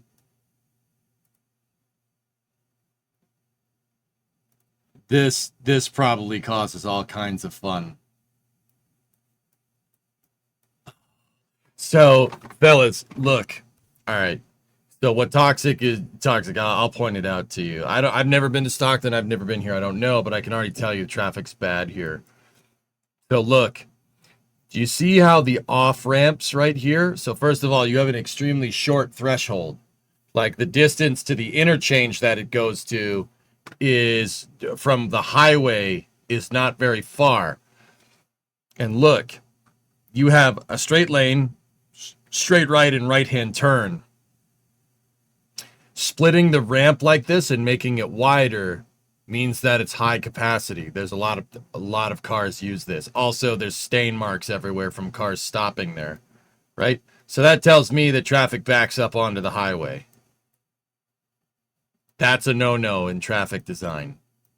Hard to predict that though. See, same thing over here. The thresholds are too short. Now, interestingly enough, the threshold for merging here is good. That's fine. That's more than enough. It's probably built in the 50s and it was probably expanded over time. Now, how does this?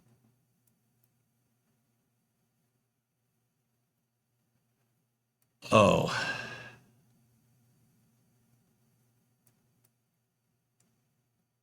Oh.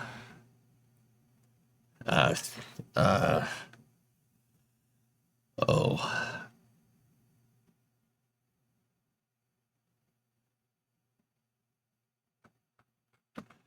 So, on the whole, this interchange doesn't look too bad, and then you start noticing things. So, what is EJ noticing? This. The interchange, halfway underneath the interchange, you're connecting to a boulevard, right? Now, that's not that big of a deal, right?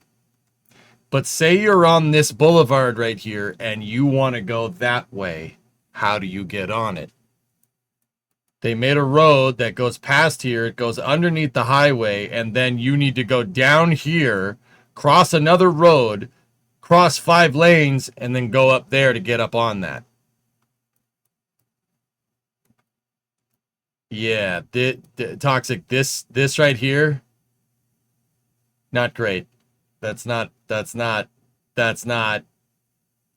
good way to do that. Simultaneously, if you're over here and you want to get on the highway, right? You either have to go, you could get on it right here, or you have to drive down this road, right? You have to cross this interchange or cross that intersection and then get up on the interchange. And once again, your merge threshold sucks. Guys, you need to allow, like with your on-ramp design, this is kind of true in cities, but not totally true. In real life, you need a long threshold. If it's onto a highway, people got to speed up. They have to be able to get up to speed. If they're not able to get up to speed, you have to drive, you have to accelerate to get up on the highway. If the merge is bad or you can't see the traffic coming or the merge is too short, people just merge onto the highway because they run out of room. They merge onto the highway, they're not going to stop. I mean, some people do, in which case that backs up the ramp, or they just get onto the highway and that slows down the flow. That's all. This is all bad. I mean, it's not all bad. That's the big thing, Toxic Freak, that like the boulevard going under here and then connecting it. That's what's kind of like, oh boy. You know, but other than that, dude, this interchange doesn't seem too bad. It's stuff like this.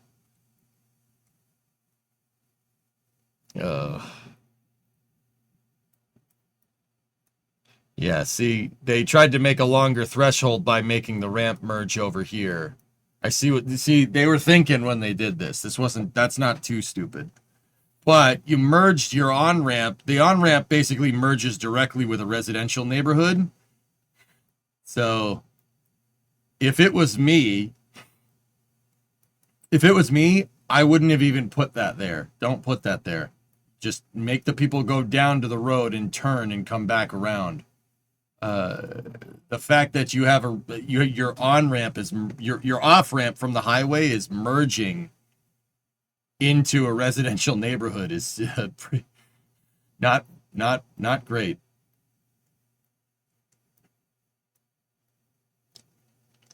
It's the short merges on the freeway. Yeah, see that your merge threshold is no good. These are terrible. That's not great, dude. Also, I didn't realize Stockton has a port. Oh yeah. Look at that. It goes into, what does it go into, Suisun Bay? Yes, it does. Look at that. Oh, didn't realize that. That's pretty neat.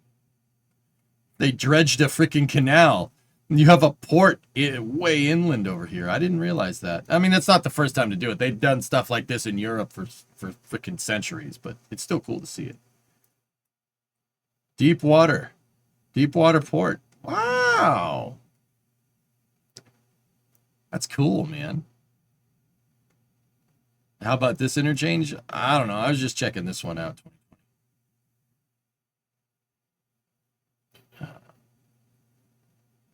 Yeah, the biggest thing that I've noticed with this design here, it's not too bad. It's just your thresholds are bad, and that's because the on and off ramps are too short, and that's primarily because of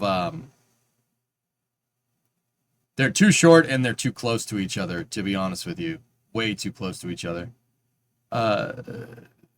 These ramps are just let's see, 1, 2, 3, 4, 5, 6, 7, 8. They're 8 blocks away, and we're dealing with square blocks here. That's way too close. Those are way too close to each other. A frontage would be how I would do this, but you're not going to with residential roads here. I would put a frontage road right here, but once again, never happened. This was retrofitted, guys. This highway was built after the fact, and it shows.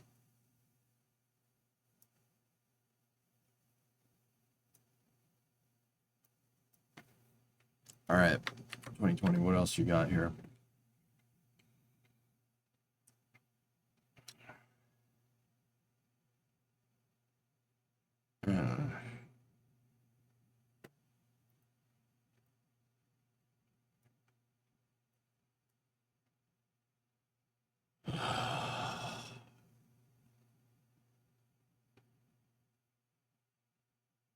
You say you were going to do MSC for after hours? I want to, Jackal, but I might save it for Wednesday, dudes. I'm kind of... I don't know what's wrong with me. I've got, like, I'm just... I think I got some bad Monday-age going on. It's pain. Not Boston pain, but pain. Yeah. Yeah. Jackal, I wouldn't count on MSC tonight. Yeah, don't count on it, buddy, but I don't know, no guarantees.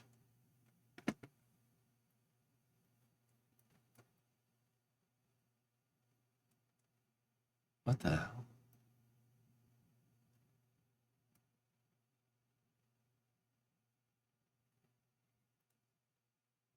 Why is Google Earth like this?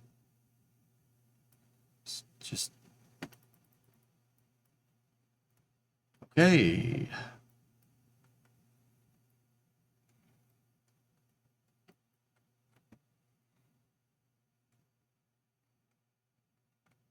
See, right there, see that road that gets bisected? You can tell that the highway was added after the fact.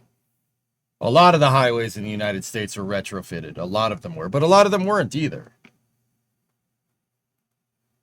Do you have 3D images on? Yes, I do. It's just the street view it doesn't like. Yeah, I mean, so let me see. Why, oh.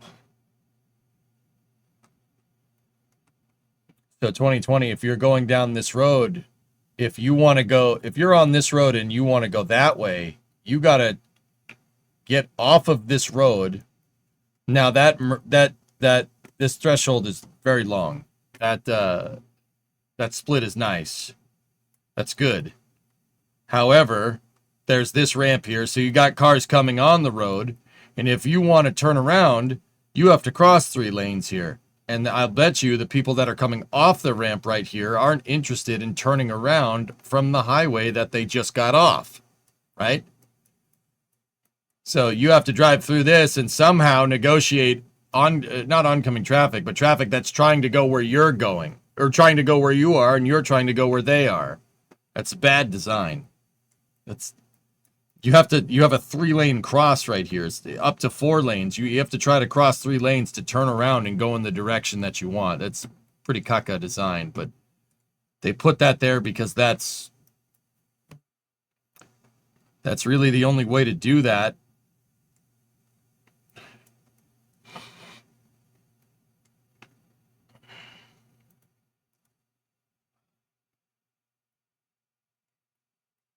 Cross merges, that's the issue at Parachute. Yeah, that's the plight. That's the plight of any highway design, guys. Untangling the merges. Stuff like this ruins interchanges. Because people don't know how to merge. People don't know how to merge nowadays. 2, people don't, 2, you know what, I'll just say it again for emphasis. People don't know how to merge. Let's just leave it at that. And 3, I would say, yeah, crossing like this because cars are incompressible, yeah, causes an issue. Ever been on a rotary? Don't get me started on those, dude. Now I see what they were trying to do. They were trying to do frontage here. That's not the worst idea.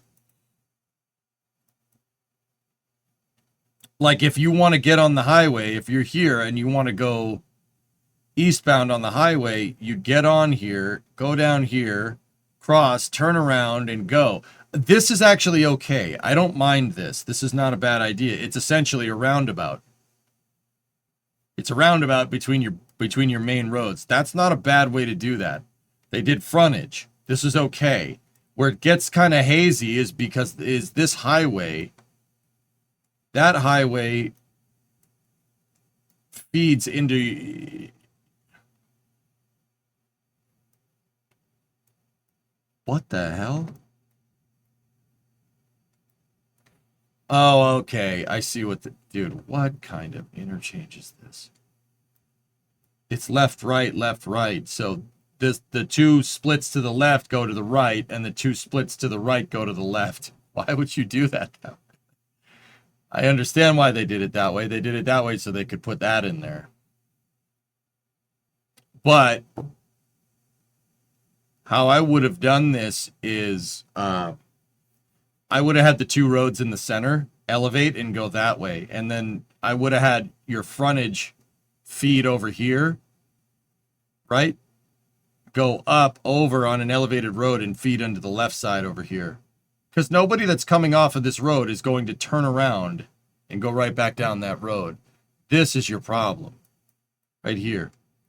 And it's kind of annoying because there's literally an empty field right there where you could have put the road to get off here, have it go up and over, and then come back down and merge right into this where the road widens right there. That's the issue here.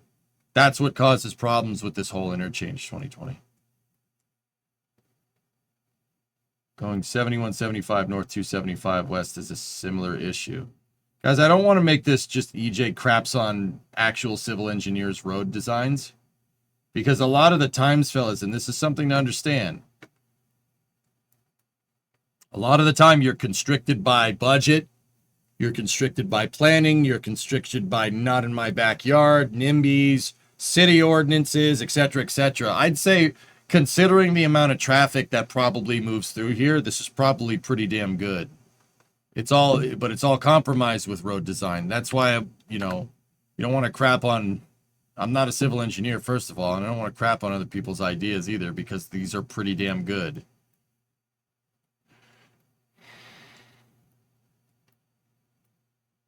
I like this interchange.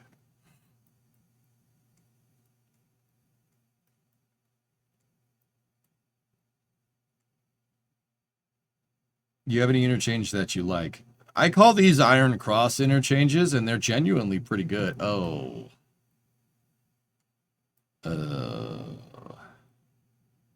Oh, there's a hill there. That's why. So Jackal here, see how the road turns, goes straight, turns again, goes straight, and turns again? Like it's a 3 apex corner? I'll bet you that causes traffic. I'll bet you that causes traffic.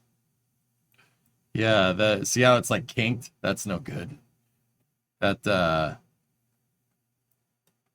why are they so huge? You can make them half the size. Space is not a constriction that we have here, Sig. The United States is gigantic.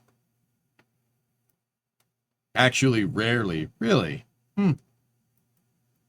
That's good. Maybe it's wide enough, dude. I'm not sure I like that, but whatever. Check out this not so round roundabout.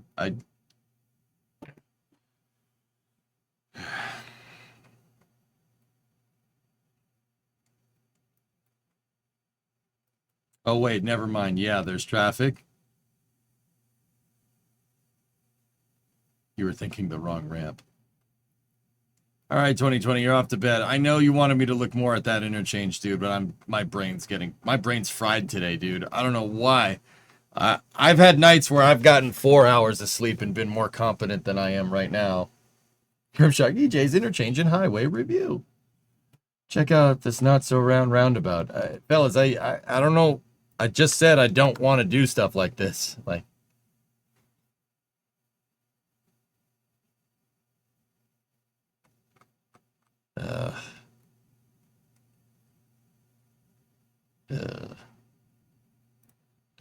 that let's just never look at that again, ever. I know about the Spaghetti Junction in Birmingham, Huggy. I don't know what you guys were thinking with that, but why don't you leave the road building to us? We're pretty good at it. I don't know what you were thinking with that one. Did you eat well yesterday? Yeah, I ate all right. You ever look at non-American highways? Yeah, sure, of course.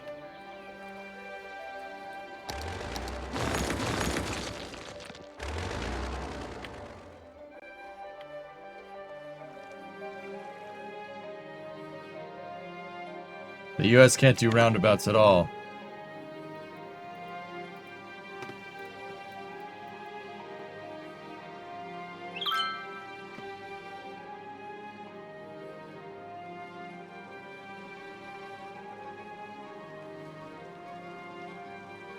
Explain yourself, Huggy. What's that?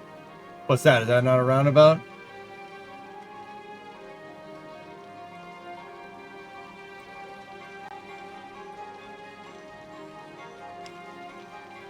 Huh? Yeah, what is that, huh? Huh?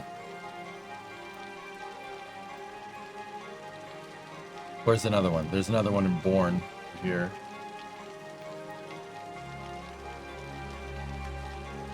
Yeah? What's that? What's that? That's not a... What are we calling? Actually, we don't call them roundabouts. We call them rotaries.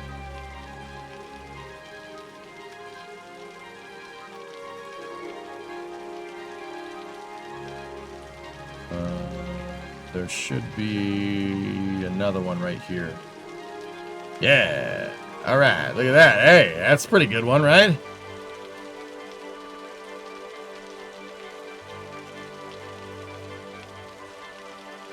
That's New England. That's New England. It doesn't count. Yeah, all right.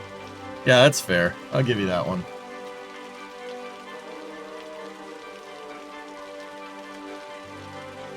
The better England. Yeah. England. Japan sending PlayStations. Riggedy Row is coming.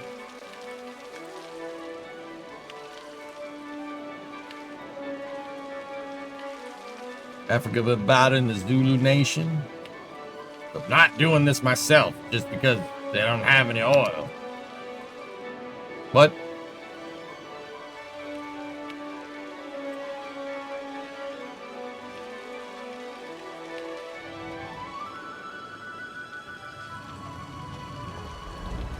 Thoughts on a diverging diamond? Diverging diamonds are good. Guys, here's the thing. Japan sent a PlayStation. No, here's the thing. I don't particularly care, like, any interchange works. It's all about for the application. Roundabouts are fine.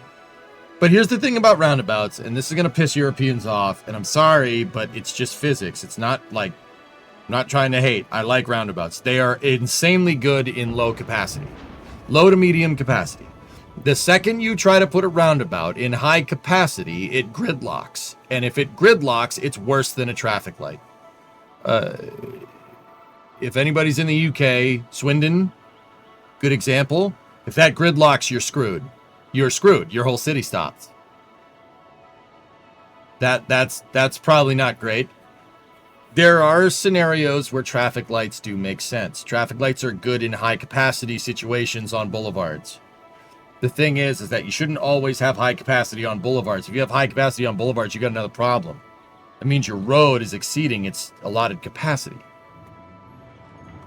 But the same argument could be made for roundabouts.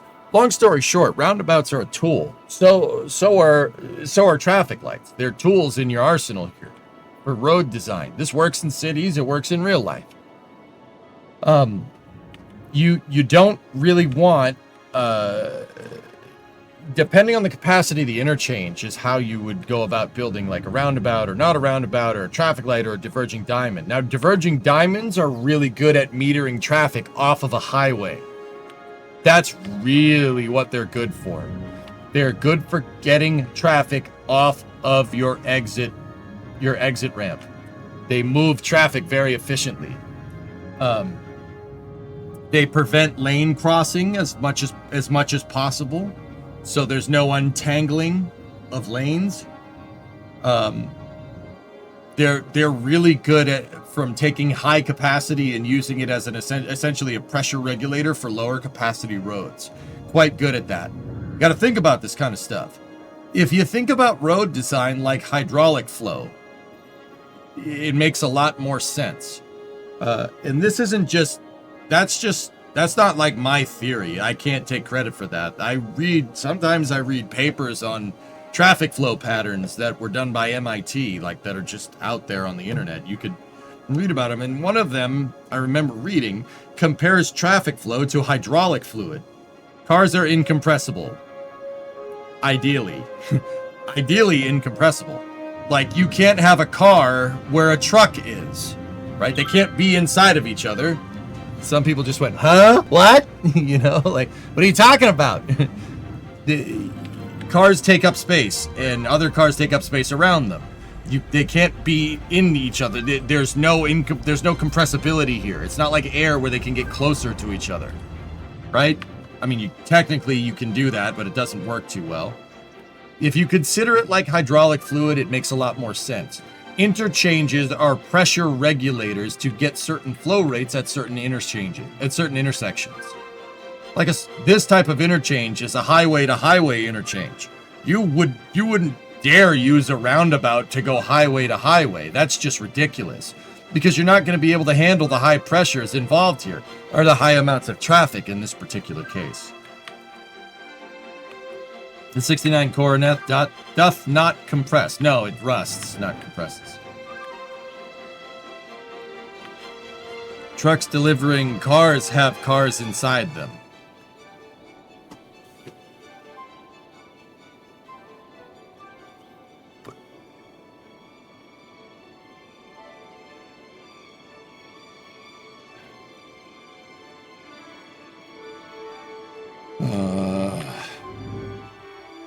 Are people inside of the cars on a truck that carries cars inside of it? Are they a vehicle that's operating on the road at the time when they're being transported in the truck?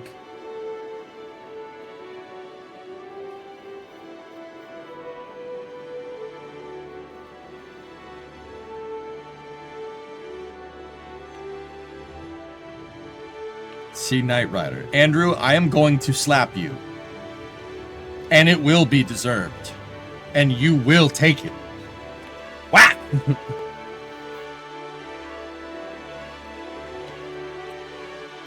You can compress more people into cars, though, instead of one driver or a bus.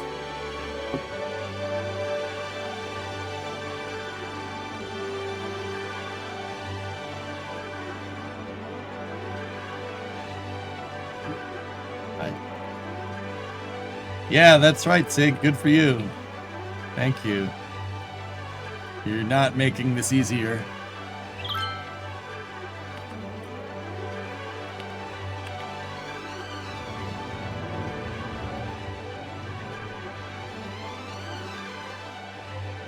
You guys understand that what you're doing right now is I'm trying to teach very basic traffic flow patterns akin to addition. And I'm saying, well, 2 plus 2 equals 4. And what you guys are essentially saying is, well, 2 minus 2 equals 0. It's like, yes, it does. Thank you. Yep. Okay.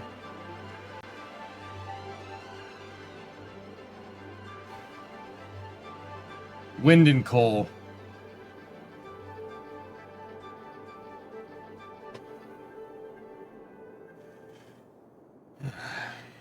So anyway, yeah, think about that. Think about how, your types of interchanges and what interchange is good at metering traffic. Roundabouts can do pretty good, but once they saturate, they become useless. Useless. But then again, traffic lights will work, but you could put like an infinite amount of roundabouts next to each other and it'll be fine. You can't do that with traffic lights. A lot of traffic lights that are close to each other are going to ruin your traffic patterns. So like, I'll give you an example for this particular one. If you look at what I have here, right? We have our entire residential area here and a residential area here. I have the traffic or the interchange here for merging onto the highway, right? And then we have our first set of lights here at these roads, at Walter White Street. And then we have the next set of lights here, 2 long blocks down at Richardson Street. And then the next one is 2 more long blocks down here. The idea is that if you keep your traffic interchanges or traffic lights away from each other, you can meter traffic a lot better. But roundabouts, if we could fit it, I could put a roundabout at every block and it wouldn't be that big of a deal. Now, will cities understand it? I have no idea. In real life, you could. But yeah, you can't stack traffic lights on top of each other too close or else you're going to have a bad day. People are just going to get stuck and hit red lights all day. Ever hit like 10 red lights in a row? It sucks. Pinkman Parkway? Yeah, you know what? We'll rename Richard. No. You know what? We'll name this here. There we go. Pinkman Parkway.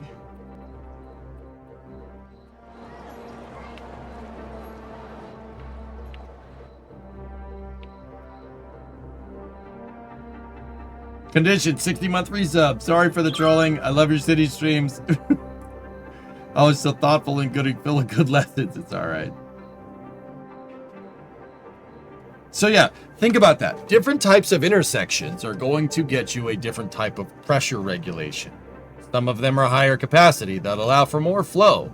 Some of them change capacity, right? Like a diverging diamond is good at taking highways, high capacity, and distributing it correctly, right?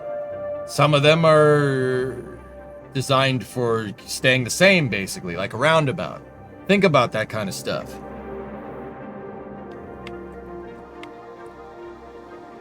You see they're actually trying to rework Cities 2? They've been trying to rework Cities 2 for 1.5 years. How much trying to rework it are you doing?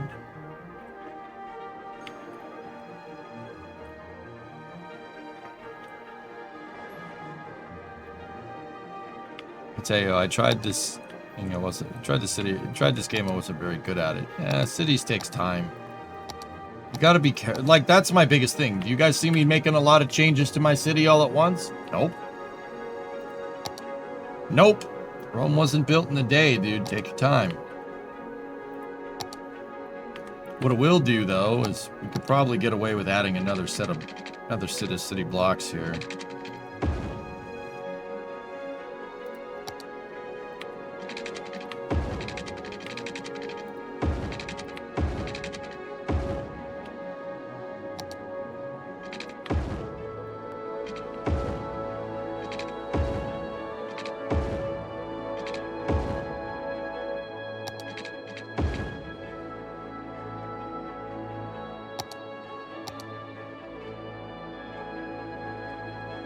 What is the population at? We just crossed 5,000. See it right here?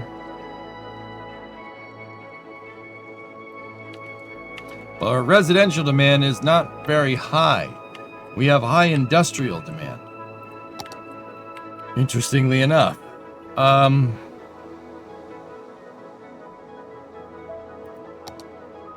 Fish. Anchovies.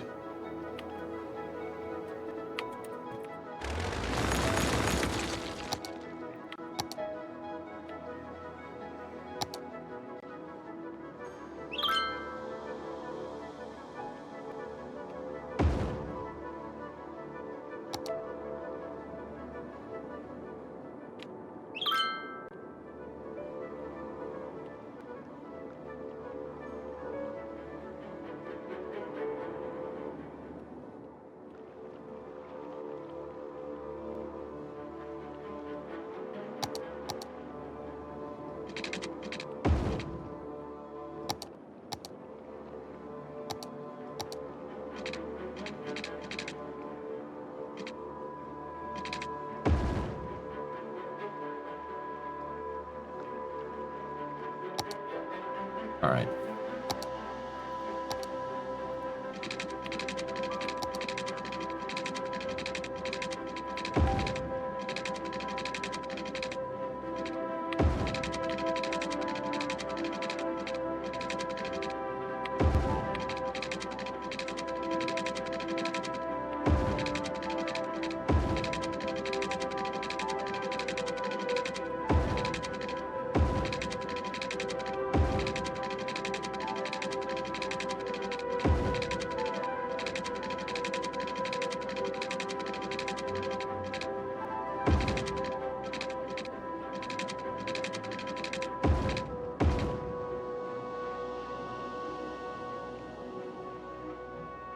Fishing.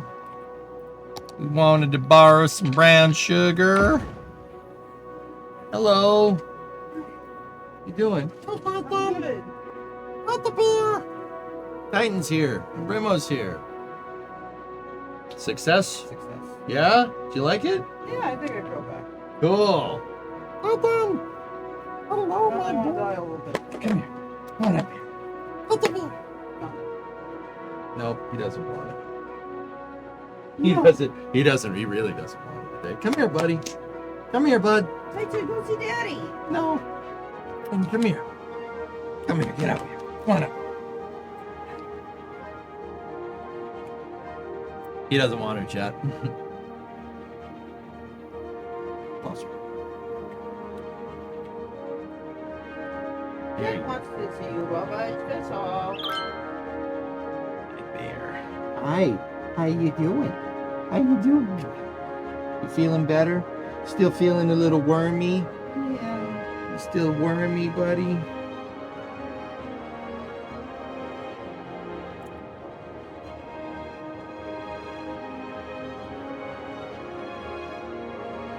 I'm trying to hold him so you guys can see him. How you doing? He's like, who are all these people? You get him a platform. Like, they make audio obedience platforms so you can teach him to jump up onto it. But it's just so that he can see chat. Or chat can see him. I guess he doesn't really care. He has no concept of you chat. Sorry. He knows. Does he though? Probably not. Oh, he's licking his pee-pee. That's great. Alright, that's all. I just want to let you know I made it. Good. You made it? You're alive? Hey, are we watching the Lions tonight? it. Do you want to watch the Lions? Shh, watch your It's language. not- Yes, I would like to watch the Lions tonight. You would like to watch the Lions. What time is the game? I totally forgot about the Lions. Yeah, me too. 8:15, Gujar? All right. No, no. I've never been in love before. Yeah, 8:15. What was that? It was Cobra Starship. Primo's favorite movie is Snakes on a Plane. That's not what's happened. That's not what was said. And Remo- do not get that wrong. Primo's favorite music video is Snakes on a Plane. Movie. Very different things. Primo's favorite movie is Snakes on a Plane. That's slander. It's true. It's true. Yeah, Snakes on a Plane music video. I Yeah. made EJ watch it last night. Your music taste is. I was 13, okay? When I was 13, I liked Led Zeppelin. Okay? Well, some of us have different taste. Okay? Oh, that's what you call that. All right.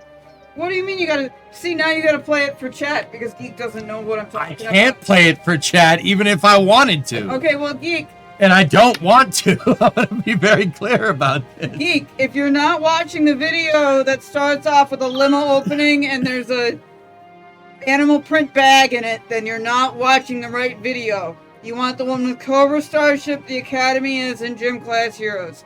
It's very important that you watch the right one. Otherwise, you will not understand why I love it so much. Okay?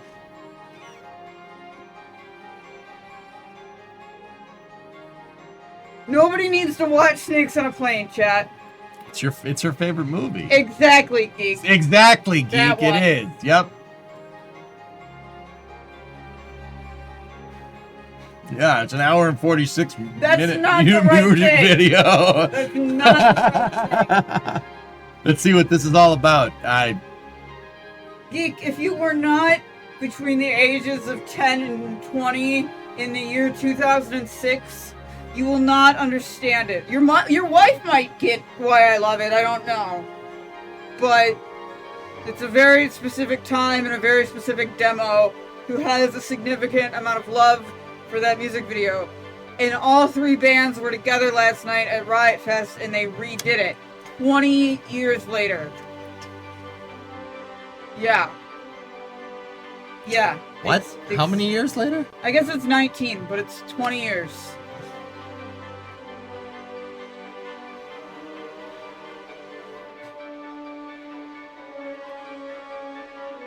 Because the copyright was 2006. Cobra's back, man! They came back from when we were young, and then they were at Riot Fest. They're bringing it back so they can steal our money now that we're adults. It's the circle of music life.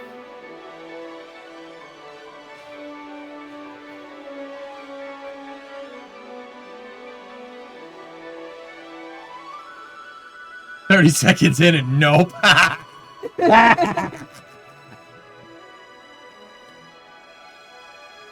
They came back. They have terrible marketing. Bro, if you cared, you would know.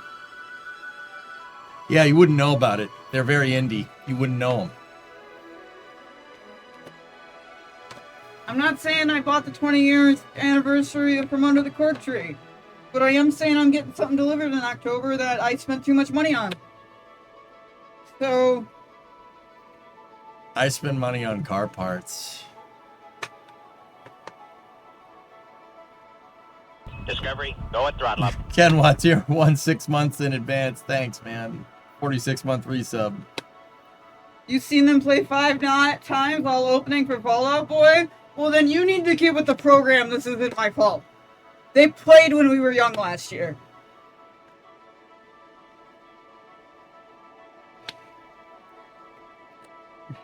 Yeah, toxic. It is what it is.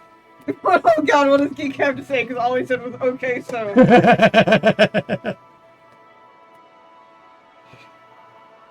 I never thought about it like that, Toxic. What did Toxic say? Oh, yeah, fair enough. Exactly. You know, I was telling my mom I made. She admitted it. I was telling my mom I made Oh, you no. watch that last night, and she goes, "I hope you disclosed all of this, before you married him." And I was like, "I thought I did, but evidently I didn't." Exactly, geek. It's 2000 pop punk. It is peak 2000s pop punk. For Snakes on a Plane, they went peak 2000s pop punk.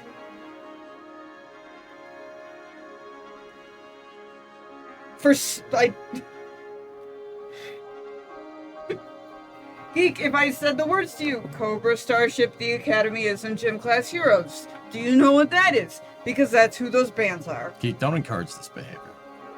Don't encourage this behavior. What the hell's the matter with you?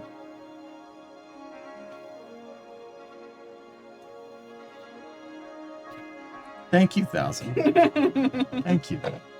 When I was 13, I listened to Led Zeppelin and Jimi Hendrix and the Beach Boys and the Beatles.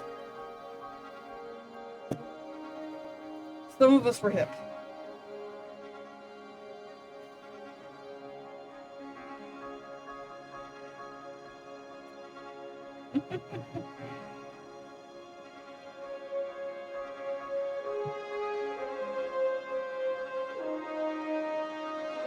Remo's a work poor kid whose grandma wouldn't let her get a lip ring, so.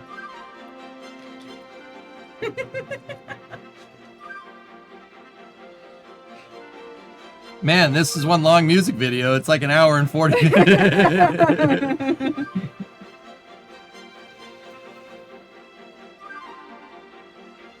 Warped Tour 2005 was in Framingham? Holy crap, it was. Was it really? Yeah. Yeah. Why? I don't know. Where? I don't know. I don't remember. Was it at those old, the old carnival grounds, maybe? No. Oh, this is space. I'm in space. Oh, Framingham Fairgrounds?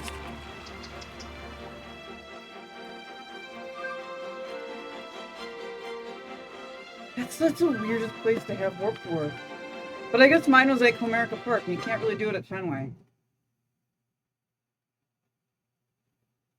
Where were the fairgrounds, though? I don't even remember, Ein. Hold on. Yeah, there you go, 1000. Yeah.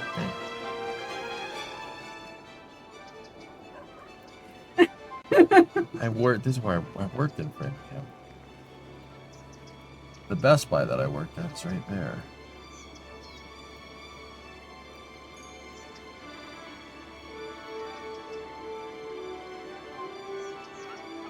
Ein, do you remember where it was?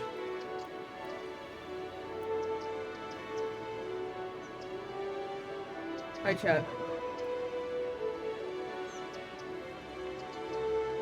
That's Bose's world headquarters. No, he said he wasn't the driver.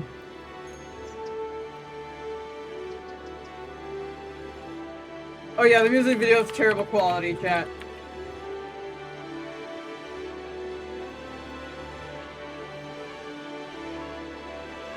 This says it was in Northampton.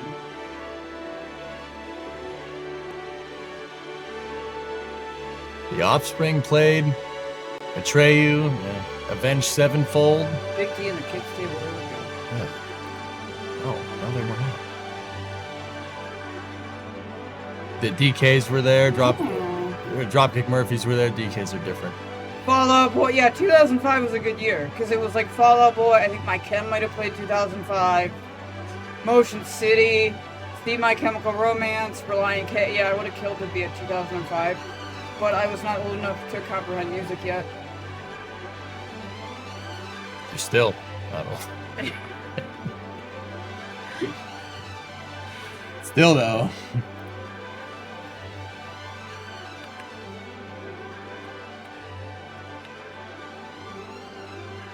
Nice, Steve. Alright. Titan's tired. Titan is tired.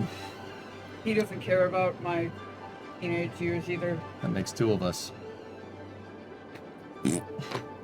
I love you. I tolerate your music, and I encourage your music. This is abuse. This is abuse on You're stream. just mad I got to see My Chemical Romance and you didn't. Oh yeah, I'm real mad about that one. Bye. Loved it! Loved it!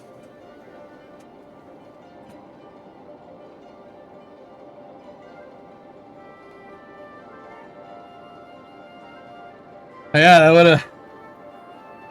I would have been really upset that I spent the entire time when Bree was here, or Bree went to watch My Chemical Romance. I spent the entire time in the garage messing with my cars. Oh no, yeah, really regret that decision. Not. Ah! Predominant, you've seen MCR in concert 5 times. That explains a lot. MSC is better than MCR, yep. Might want to check your dinner for foreign substances. Well, I cooked dinner tonight. I made it on break. Paul, don't worry about it. My garage has a sofa. We're good to go.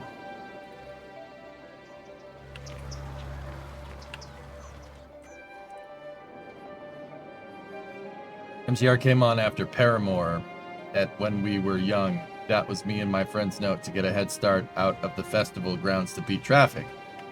All right.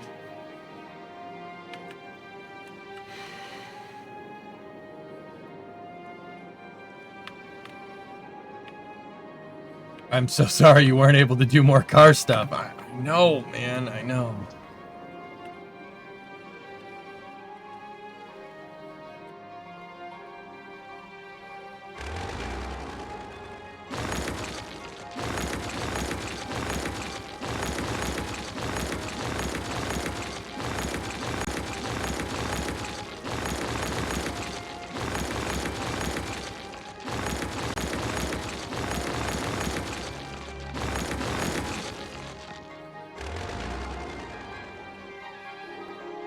Yeah, we're gonna make the highway around here and go down here, and then we're gonna make the reservoir here. We are building up cash, which is good.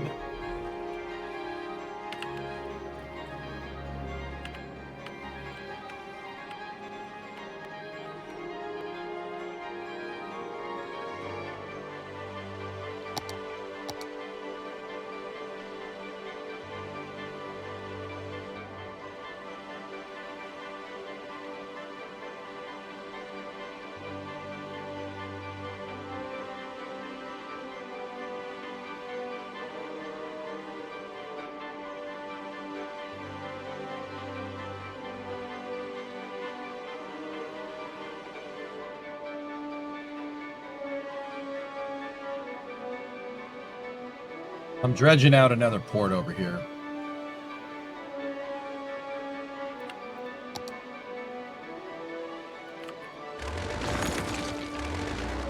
It wants more industry, but I don't really have much more space to expand the industrial sector over here.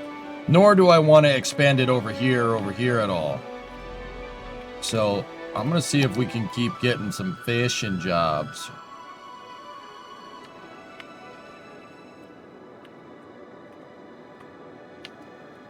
Yeah.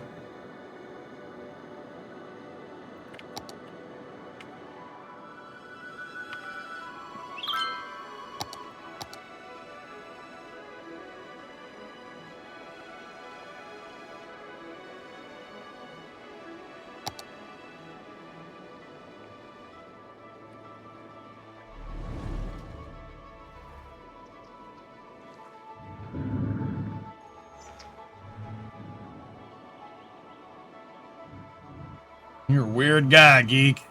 Weird guy.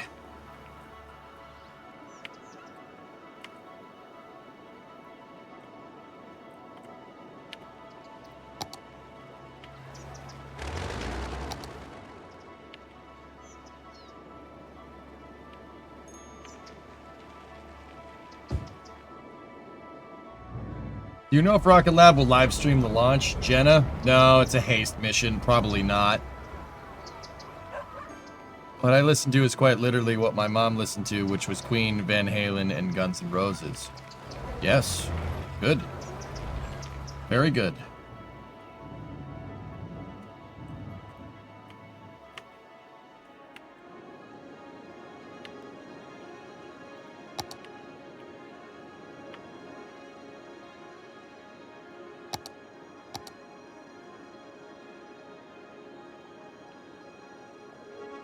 Trying to make it so we can put that another fishing harbor in here and we can just connect it. But it doesn't want to connect. It doesn't want to BitConnect! Whoa!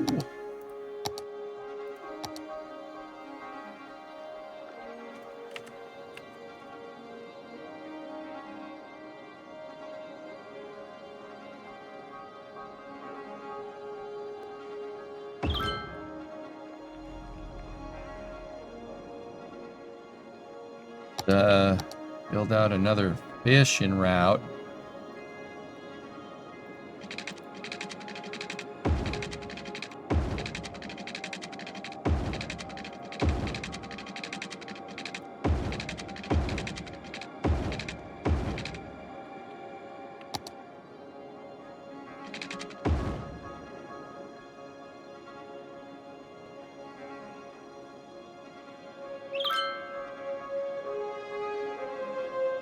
So this should count for industry, dudes, but I'm not sure.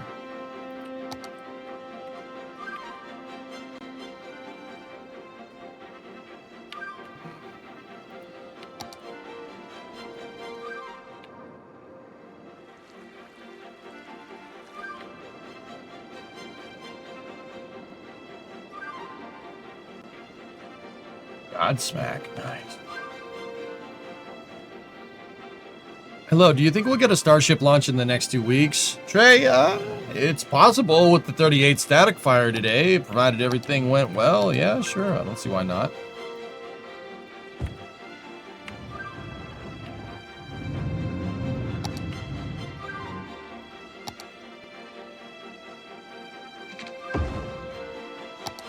In God's name.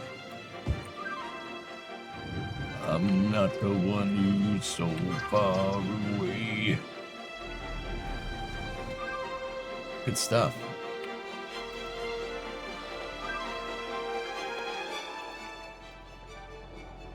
Low fishing route efficiency. Delete. Delete.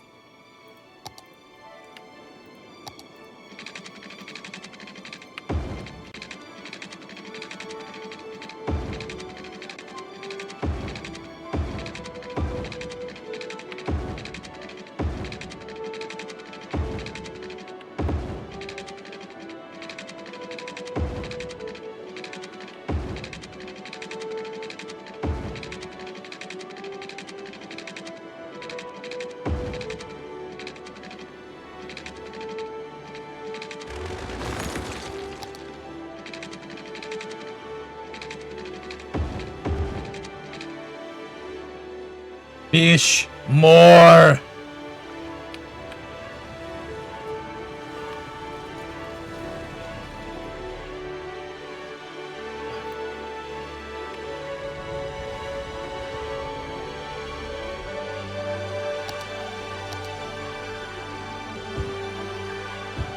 The cuttlefish and asparagus.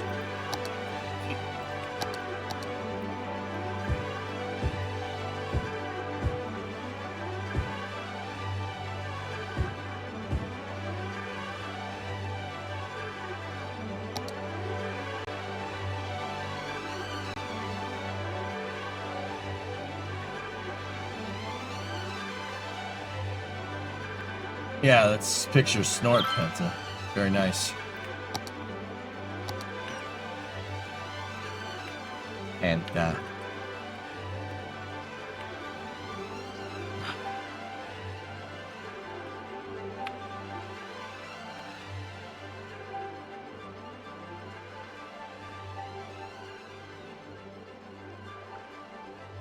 oh, that's not... Dang it.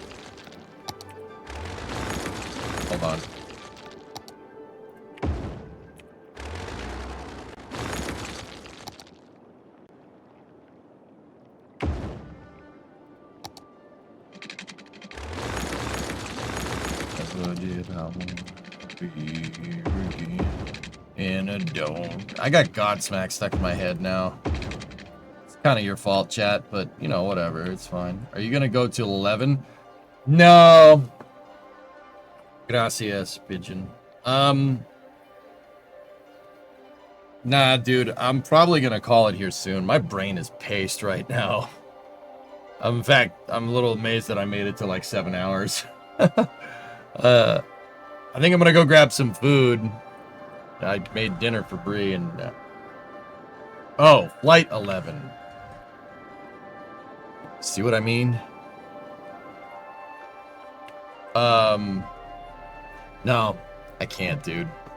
I want to, but I can't. I don't have any money. Like, I am rebuilding my finances right now because my accountant's an idiot, or was an idiot. Dude, I just don't have the capital to get it done, dude. So we're just gonna cover it here. No, I didn't fire him. He got the guy, the accounting firm that I use, who has been quite good. They fired him. Yeah. I had a lengthy conversation with the owner last week about, you know, what are we gonna do about this here, bud? You know, because, you know, it's October. Long story short, the guy, like, dude, the reason why we didn't we didn't sign off on our taxes and why it took so long is because I kept finding mistakes. The guy kept sending my freaking taxes back to me, and I kept finding freaking mistakes. Now, like, dude, in my line of work, you got to be careful. You got to be careful with what you write off and what you don't write off. And you got to be careful with your expenses. You have to track everything. I don't get a W-2. It's all 1099s.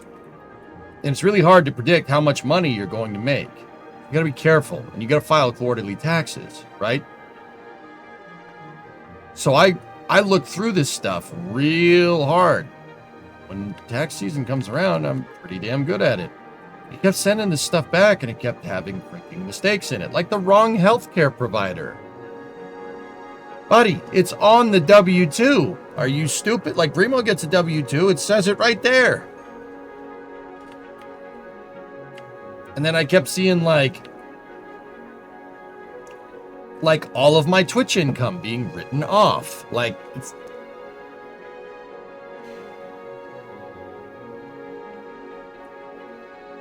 What are you doing, pal? And then eventually the guy got freaking canned.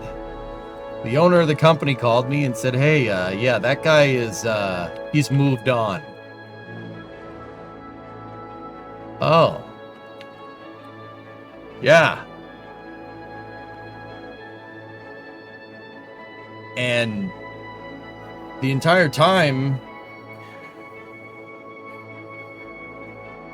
freaking time, dude, you know, I kept talking to the guy. He's like, yeah, I'll make sure you get a good tax return. I'll make sure. I think you made it, you know, you won't have to pay. You won't have to pay. You won't have to pay anything. If anything, you're probably going to get money back. You're probably going to get money back. You're probably going to get money back. And when the owner looked over everything, he found so many freaking mistakes. He did it from scratch, and it turns out that, you know, we actually underpaid because he wrote off way too many things, just like I found. So I went from being like, okay, we're good, to, okay, we're basically house poor for the rest of the year. No, I'm not asking for money. This is my fault. Don't reward me for not being more up my accountant's tailpipe. I mean, it's more his fault, but I'll take the blame. My name's on the stupid taxes, so yeah, I can't go anywhere. We can't go anywhere, dude. We're stuck here. I can't buy parts for the Coronet even if I wanted to.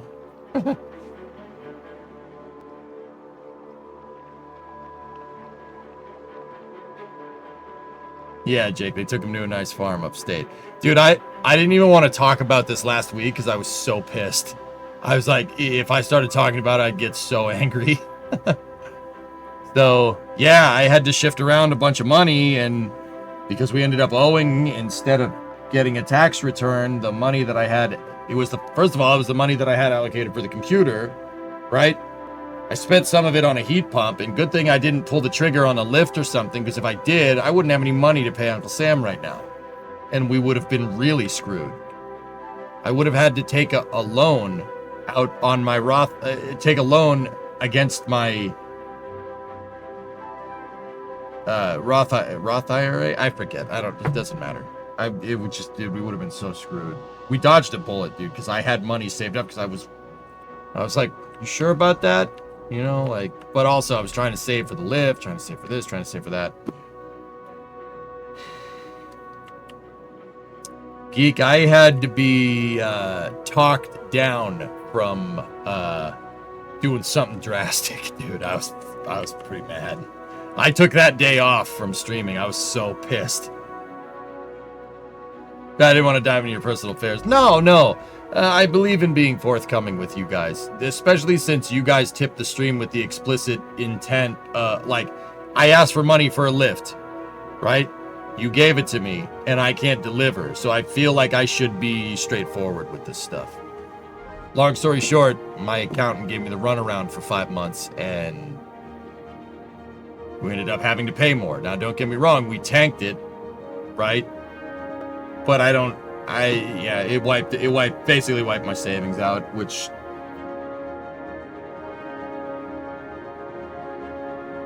lovely. Hey, Methane, thanks for becoming a flight controller. Let's throw tea in the harbor. Oh, I kind of wanted to. I throat punched the guy. Oh, dude, I was pretty angry. That last Tuesday, dudes, I noticed I wasn't here in the morning. I was so mad. It sounds like a lawsuit to you. So, Thump, let's just say, the owner smoothed things over with me. We'll just leave it at that.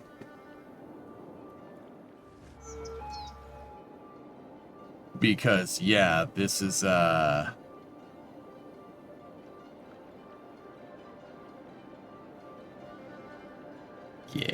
let's just say he knows he done goofed. Yo, dude, don't believe me. It's a whole lot of smoothing. It's a whole lot of smoothing. Don't worry.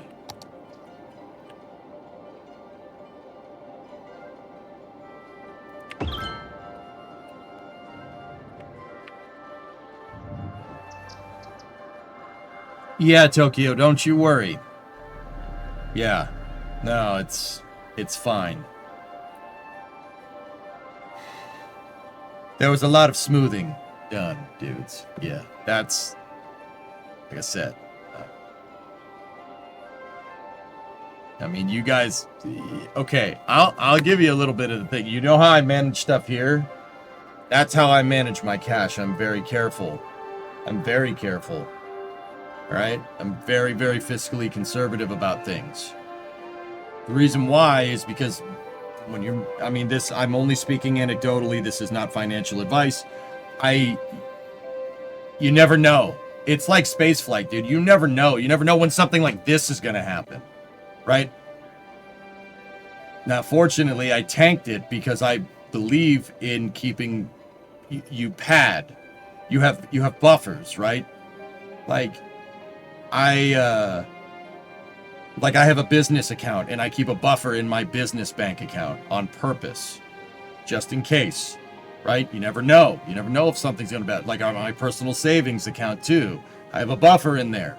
We try to keep more money than what we need in there. We try to save when we can. Like, there's a reason why you don't see me buy, like, I love my cars, but there's a reason why you don't see me buying superchargers for all my freaking cars.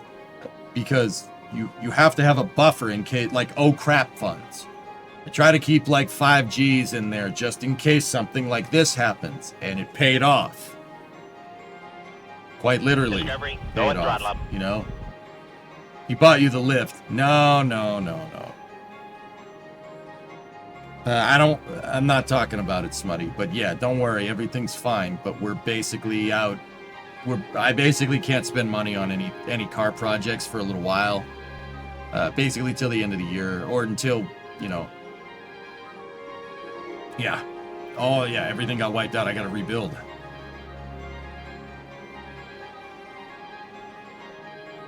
Yeah, Ordon, for sure. Yeah. Demon, 80-month resub. So yeah, that's what went down, dudes. But yeah, I run my business like this. I'm very careful about what parts we buy and what we don't buy and what we need and what we don't need. So I have to rebuild. Gotta rebuild, dudes. That's sucks. But hey, that's life, dude. No, Light Brew, don't worry about it. You guys did nothing wrong. The only reason I'm even mentioning any of this to you guys is because you guys have a financial stake in this stream.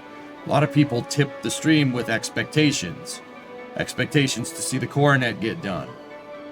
Expectations of getting a lift, etc., etc. I will deliver on those promises because you paid me to. It is enraging knowing that I can't do that because somebody else is an idiot. But I feel like I need to tell you. I'm usually not this forthcoming with my accounting, but you guys deserve to know what's going on.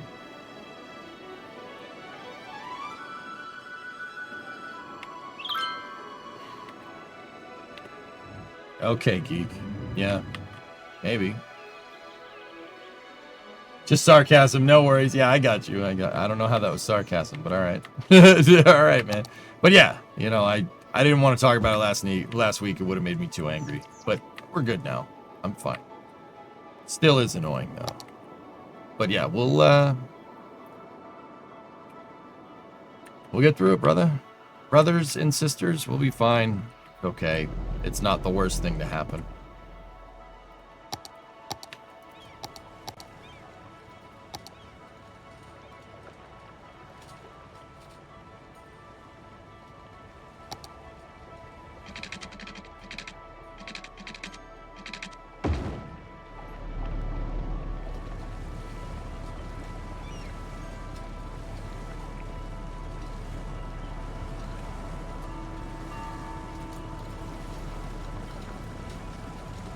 But yeah, Geek, so yeah, no Flight 10 for your boy, and yeah, sucks, bro. What are you gonna do?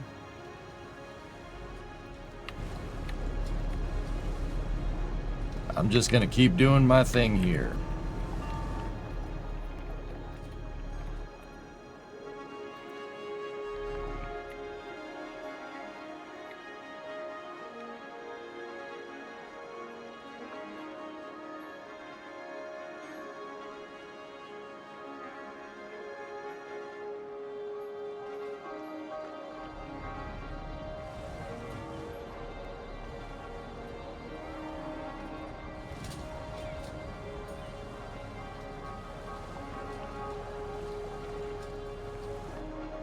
I hate this. That's why I want to start a streamer tax company. Some of my former co-workers, so many people in the industry are just terrible. Somebody gifted 6 months of tier 1 sub to Light Brew. Yeah.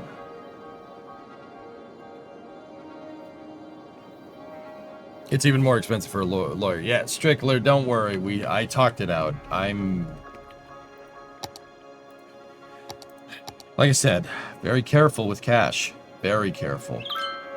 Very, very careful. It might seem like I make impulse buying decisions, but there's always a method to my madness, dude.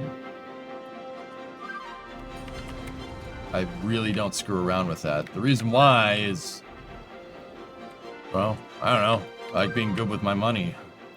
You should too. Like, I mean, unless you have tons of it, like, then do whatever you want. I don't care. But I like being very careful.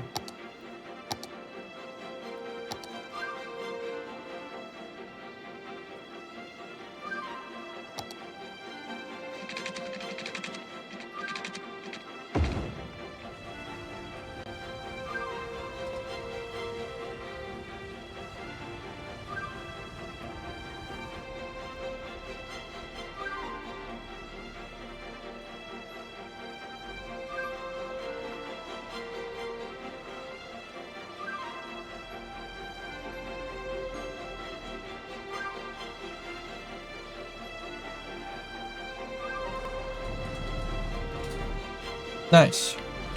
A nice little pier going right there. Look at that. That's pretty good.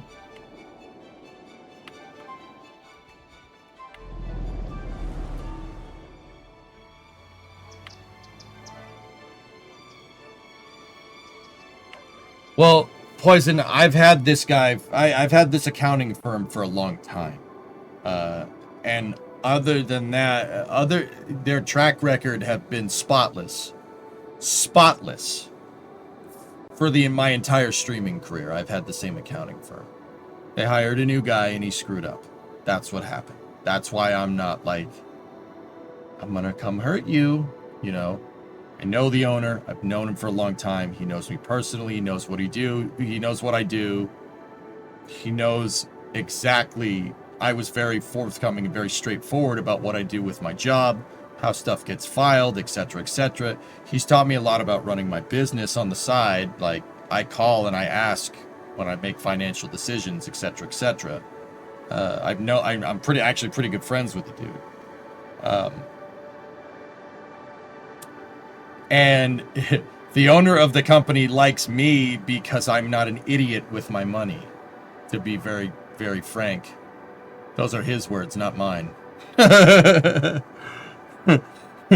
He's like, you get it. You know what you're doing with money, and that's really cool. Like, I can discuss what a 1099 does with you, and you're not like, your eyes don't glaze over. I'm like, what does that mean? Does that mean you got people coming in here and talking about business and you ask them questions about their business and their eyes glaze over? And he's like, you don't want to know. I'm like, oh, okay. I'm very anal retentive about that stuff, Ordon. Yeah. And now what I'm going to do starting next tax season is I'm going to have a paper trail too. I do it electronically and I sort it that way. But I will, I'm going to keep all my receipts. Not that I don't already, but I'm going to file it and keep it like all manual too. Because now I'm paranoid about it. Whatever. I don't think they're going to stream it, Nick. That'd be cool if they did, though.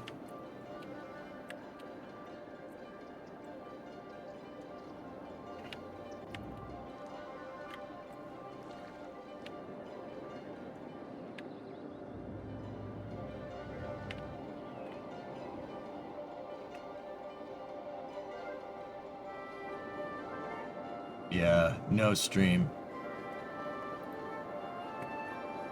Which sucks, but yeah.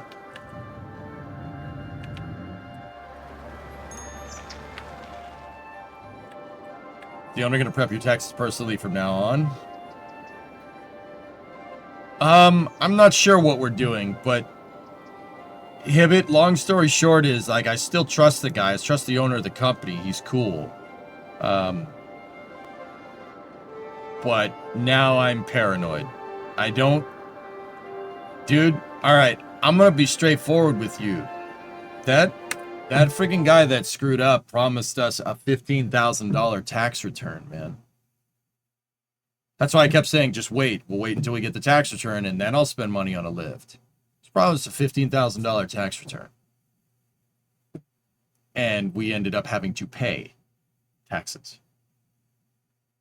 So, once again, the guy that did it got fired. He does not work there. He got fired, and my accountant basically hates him. This is why I was freaking out when the motherboard fried, because I had all this, I had all this money saved up, but no, 15 G's. 15 G's. You know how much of a gut punch that was when I talked to my accountant last week, and he's like, no, he wrote off way too much. He wrote off way too much. He wrote off our mortgage and stuff, which is like, we can write a percentage of mortgage off because I work from home and this is where my business is, right? But yeah, he wrote off like the entire mortgage. Like, dude, huge tax fraud stuff, like, not great. And I caught the mistakes. We caught them. And that's why I kept saying, no, this isn't good enough. No, this isn't good enough. It's wrong. Please redo it. Please redo it. Please redo it. And then, yeah, my accountant called and said, look, you're not getting a tax return. You have to pay a late fee, and then you owe. You actually owe taxes because Buddy wrote off too much stuff. And I'm like,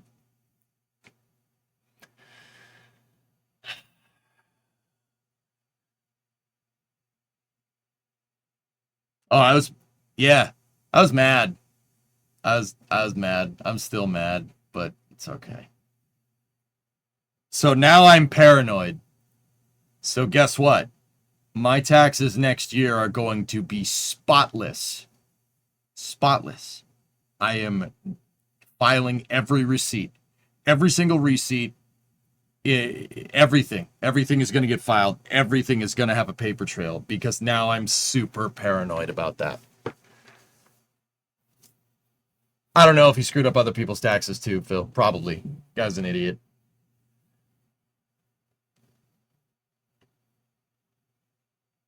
Yeah, geek.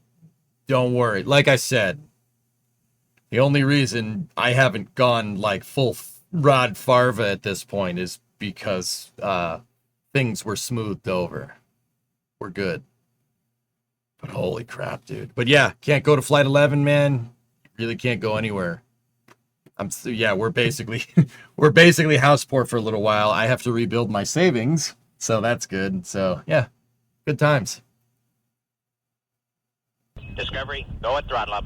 Zongo tier 1 6 months in advance. And once again, guys, I ain't asking for money. We're not doing that. I'll find ways to make money. There's a reason why I'm working on customer cars and stuff. I'll make the money back. It's fine. It's not a big deal.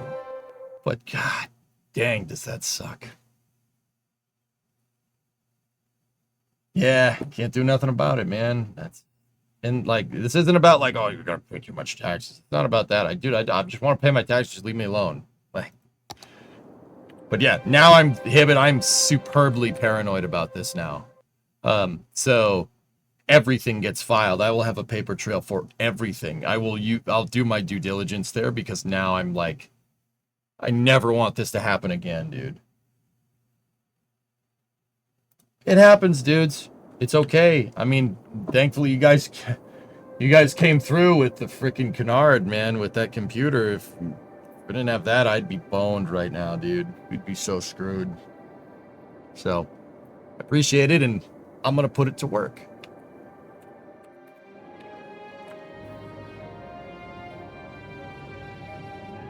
Is it a gift or talent to be able to handle your own finances well like you do? Not many people, it's a gift. Not many people can do it. Good for you.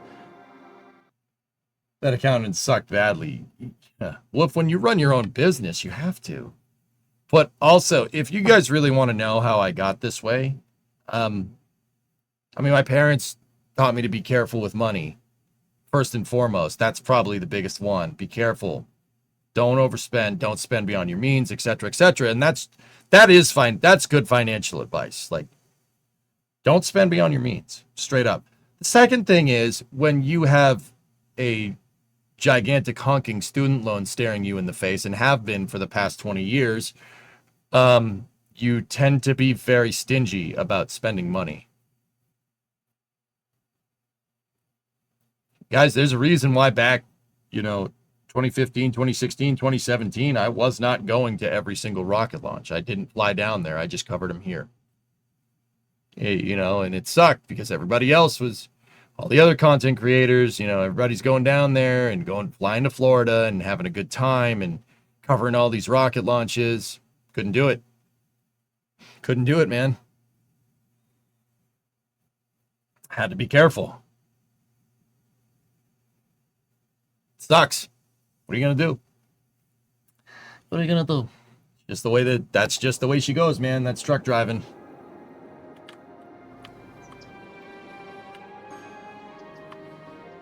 Glad you do it so well. Right on. I mean, guys, it's really not anything. It's not anything more than just being careful. Don't spend beyond your means. Sorry, random question. How far did you get in the Pillar of Autumn and Satisfactory? I pretty much got the whole entirety of the ship ironed out, and then I realized that I made some proportion errors on the front of the ship and then stopped. Thank you for this conversation. Yeah, it's... spend my money, then spend Geek's money. It's called marriage debt. No. Yeah. Guys, I mean, I'm no financial advisor, but you just shouldn't spend beyond your means. Like, the one, like, instance of this would be credit. Credit is used to, like, okay, at this point, like with credit, I use it. I'll give you an example, okay? My internet bill goes to my business credit card.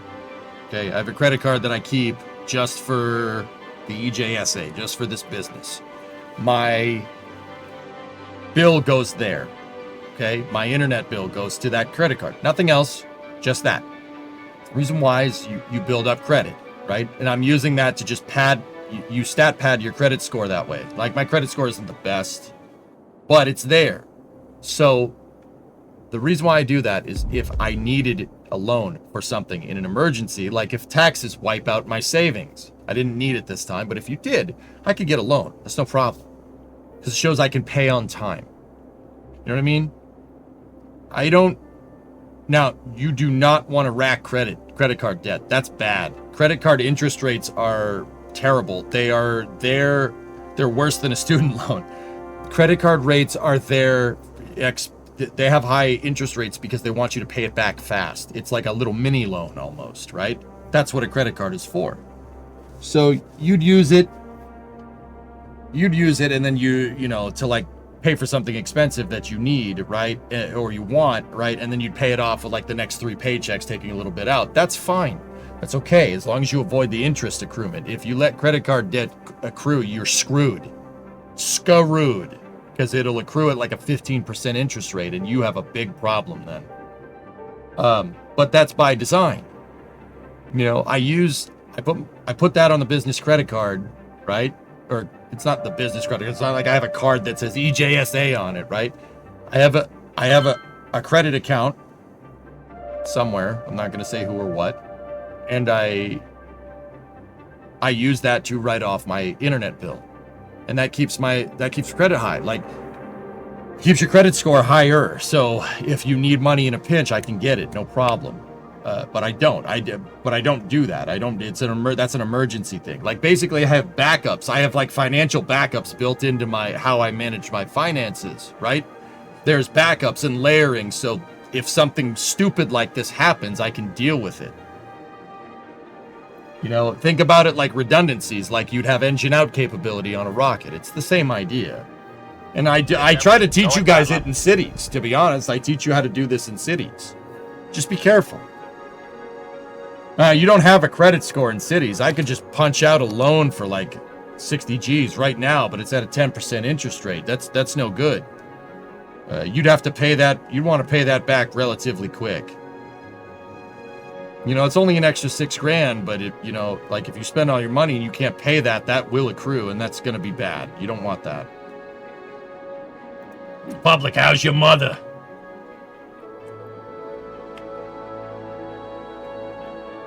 So, like, the other thing is, like, credit is good for your business, right? Like, I put stuff on that same credit card, like the Coronet parts. I put them on a credit card. And then immediately pay it off with my business checking account, right?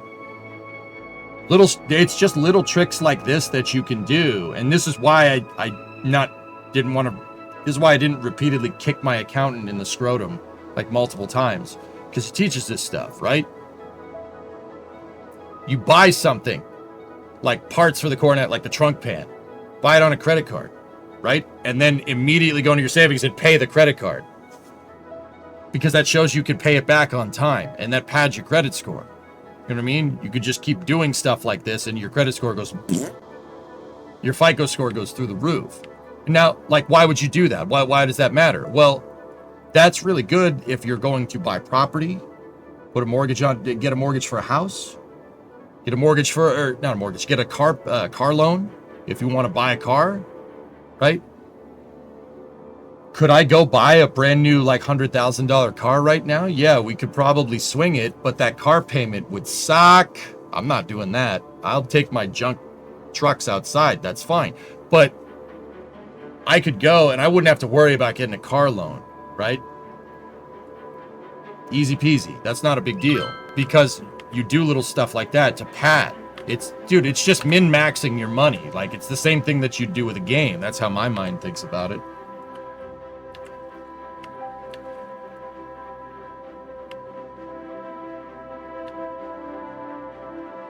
What would the EJSA do with $500,000?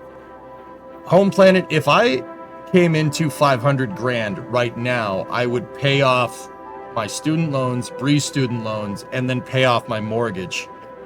That would pretty much kill all three of those things. And then, you're just paying taxes on your property at that point.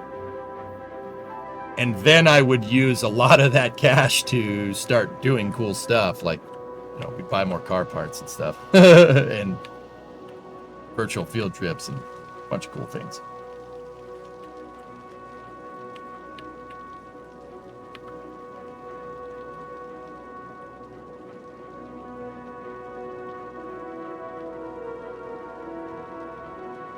Yeah, there you go, public.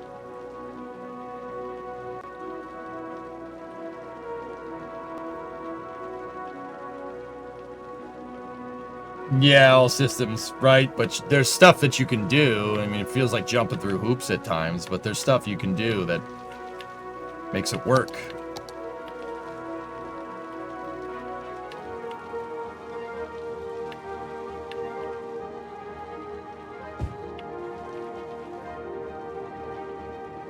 But yeah, I'm very, very careful with how I spend money. And that, you gotta be. You never know. Everything is expensive now. You gotta be careful. Like, I don't eat out too much, right? I don't go out to eat. I don't DoorDash stuff. I go to the grocery store and buy stuff. Or treat myself to some chicken McNuggets from time to time. That's about it, dude. Gotta be careful. But that doesn't mean you can't take financial risks either,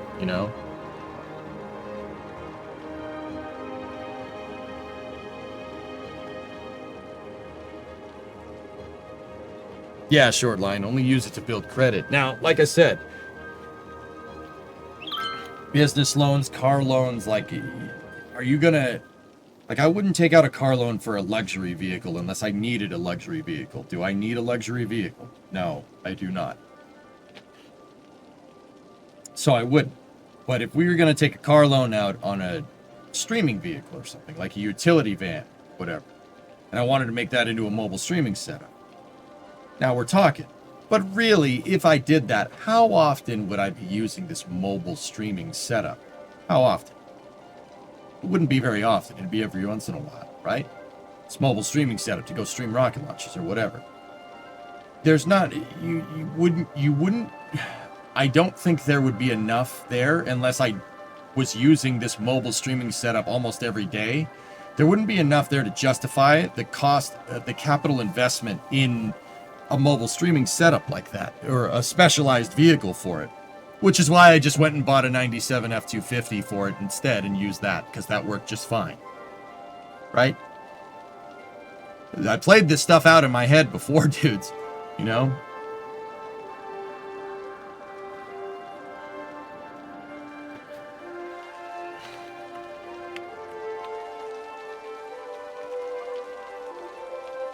Yeah, there you go, Fluffy.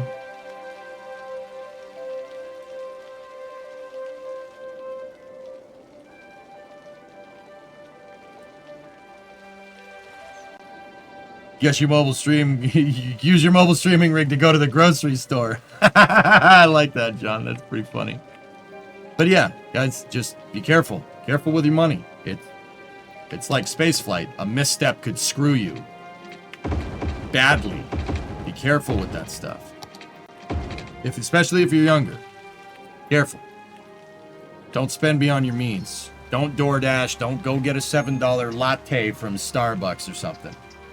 If I go to Dunkin' Donuts and I'm paying to have somebody else brew me coffee, it's going to be a freaking black coffee and that's it. And maybe the occasional crazy, like, brownie sundae drink every once in a while. But I don't have that all the time. I just drink black coffee.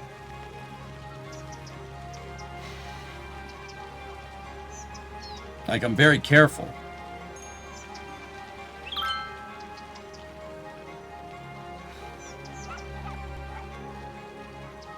X-Wing, nice.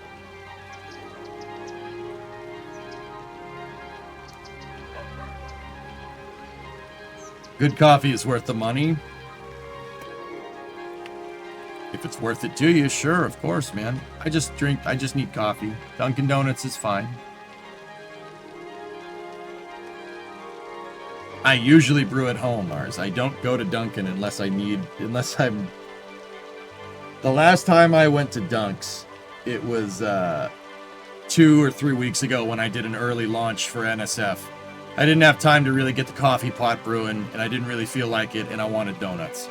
So I went and got 2 blueberry donuts and a black coffee and came up here and streamed, man. I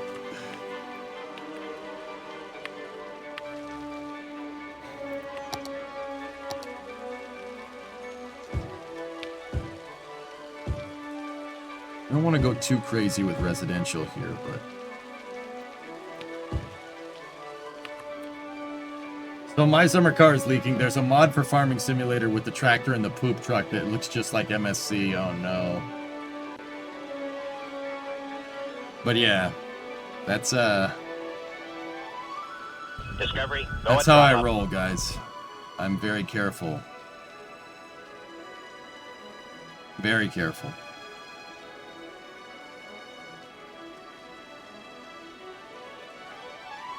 What's the city pop? 5285. Sorry, Slick. I'm kind of in the way. I'll be over here. There we go. This is fine.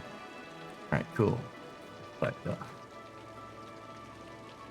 anyway, dudes. Yeah, that's what's going on. Account. I'm happy I got it off my chest. I'm happy I told you guys. Geek, you gave me an in to say it, but yeah. I got bit, dude, but because I wasn't an idiot with cash, we're okay. It's just could have been worse. Now I'm super paranoid about it, but fine. Fine. Oh, yeah. Yeah, but I'd have some choice words to say to that guy. Like, I hope you step on a Lego. You know how, like, there's that thing where, like, people have to walk on fire? Dude, I just want you to walk over a pit of Legos.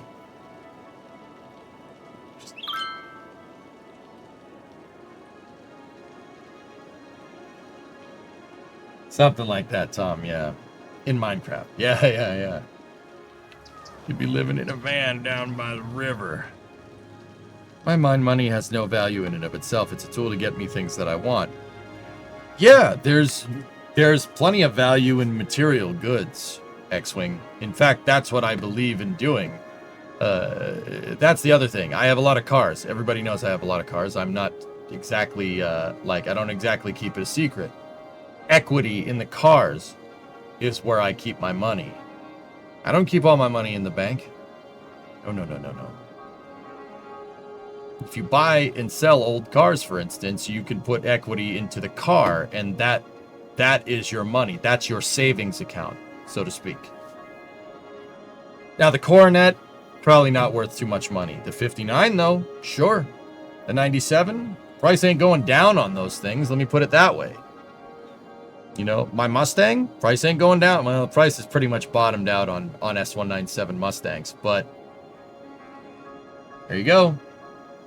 I mean, certain cars are not depreciating assets, you know? That's what that's called. It's called a depreciating asset. Something that loses its value over time. Cars usually do that. A new car, the second you drive it off the lot, is worth less than what you bought it for. But certain cars will hold their value. Toyota Corollas are always a good investment. They never lose their value. People want those. Bluefist holds its value pretty good, Ernock.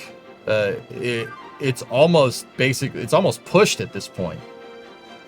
You have a car dedicated to winter roads. 2020 Ford Fusion, 2.0 turbo. No hybrid. 2.0 turbo all-wheel drive, dude. That car is actually not depreciating in value, believe it or not. You know why? Ford doesn't make cars anymore. I'm very careful about this stuff, dude. There is a method to my madness.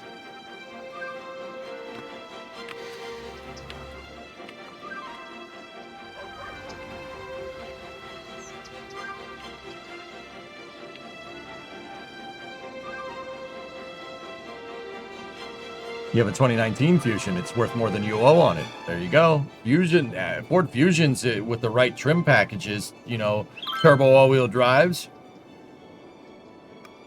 Fellas, those ain't depreciating.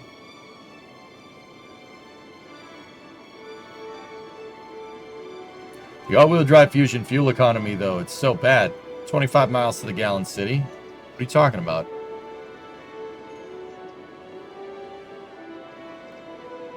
I agree, Maslam. That was a huge mistake. Forerunners will appreciate in value, Fluffy. Especially older ones.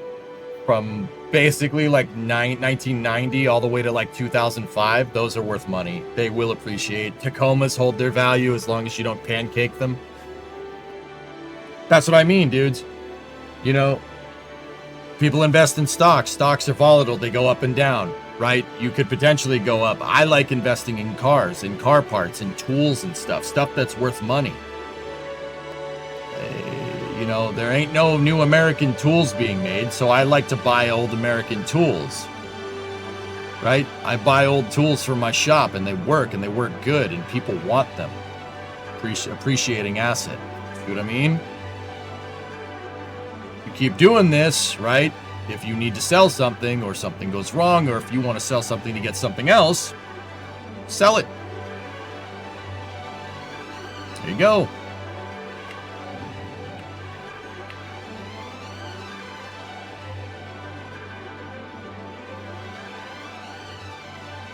But yeah, X-Wing, that's a good point, dude. It's assets, man. Assets are what's, like, tangible goods are very, very they're a pretty hot commodity item. It depends on what it is, though. But yeah, cars will never steer you wrong.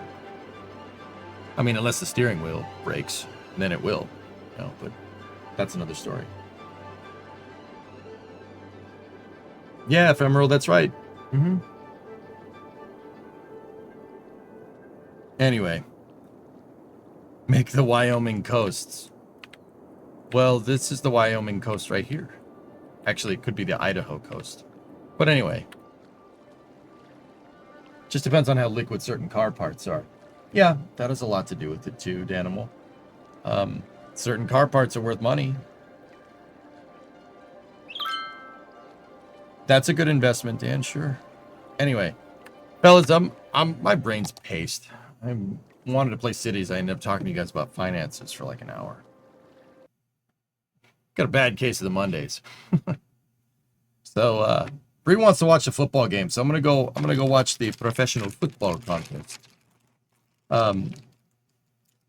Probably invest in land, real estate.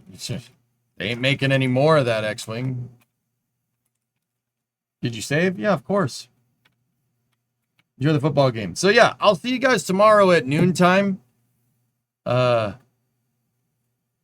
don't know what we'll play. Maybe we'll pipe into Stationeers tomorrow afternoon. See what's going on over there. Don't forget your TPS reports. Yeah. Pipe in over there, dude. Did about 8 hours today. Yeah, that's not enough. You need to do more. But anyway, I'll see you guys tomorrow. You know, maybe, I don't know. I kind of said I would play Kerbal. We'll play Kerbal and then Stationeers for after hours, I think. Kerbal, Space News, Stationeers. That's probably what'll happen tomorrow. So, thank you very much for watching. I'll see you guys tomorrow. And have a good night. I'm going to go watch some foosball. It'll be the first football I've watched this week. I didn't watch the Patriots. Why would you do that? Why? I don't want to subject myself to that. Anyway, have a good night, guys. Thank you very much for watching. I hope you guys enjoyed part 3. And I will see you guys tomorrow. Good night.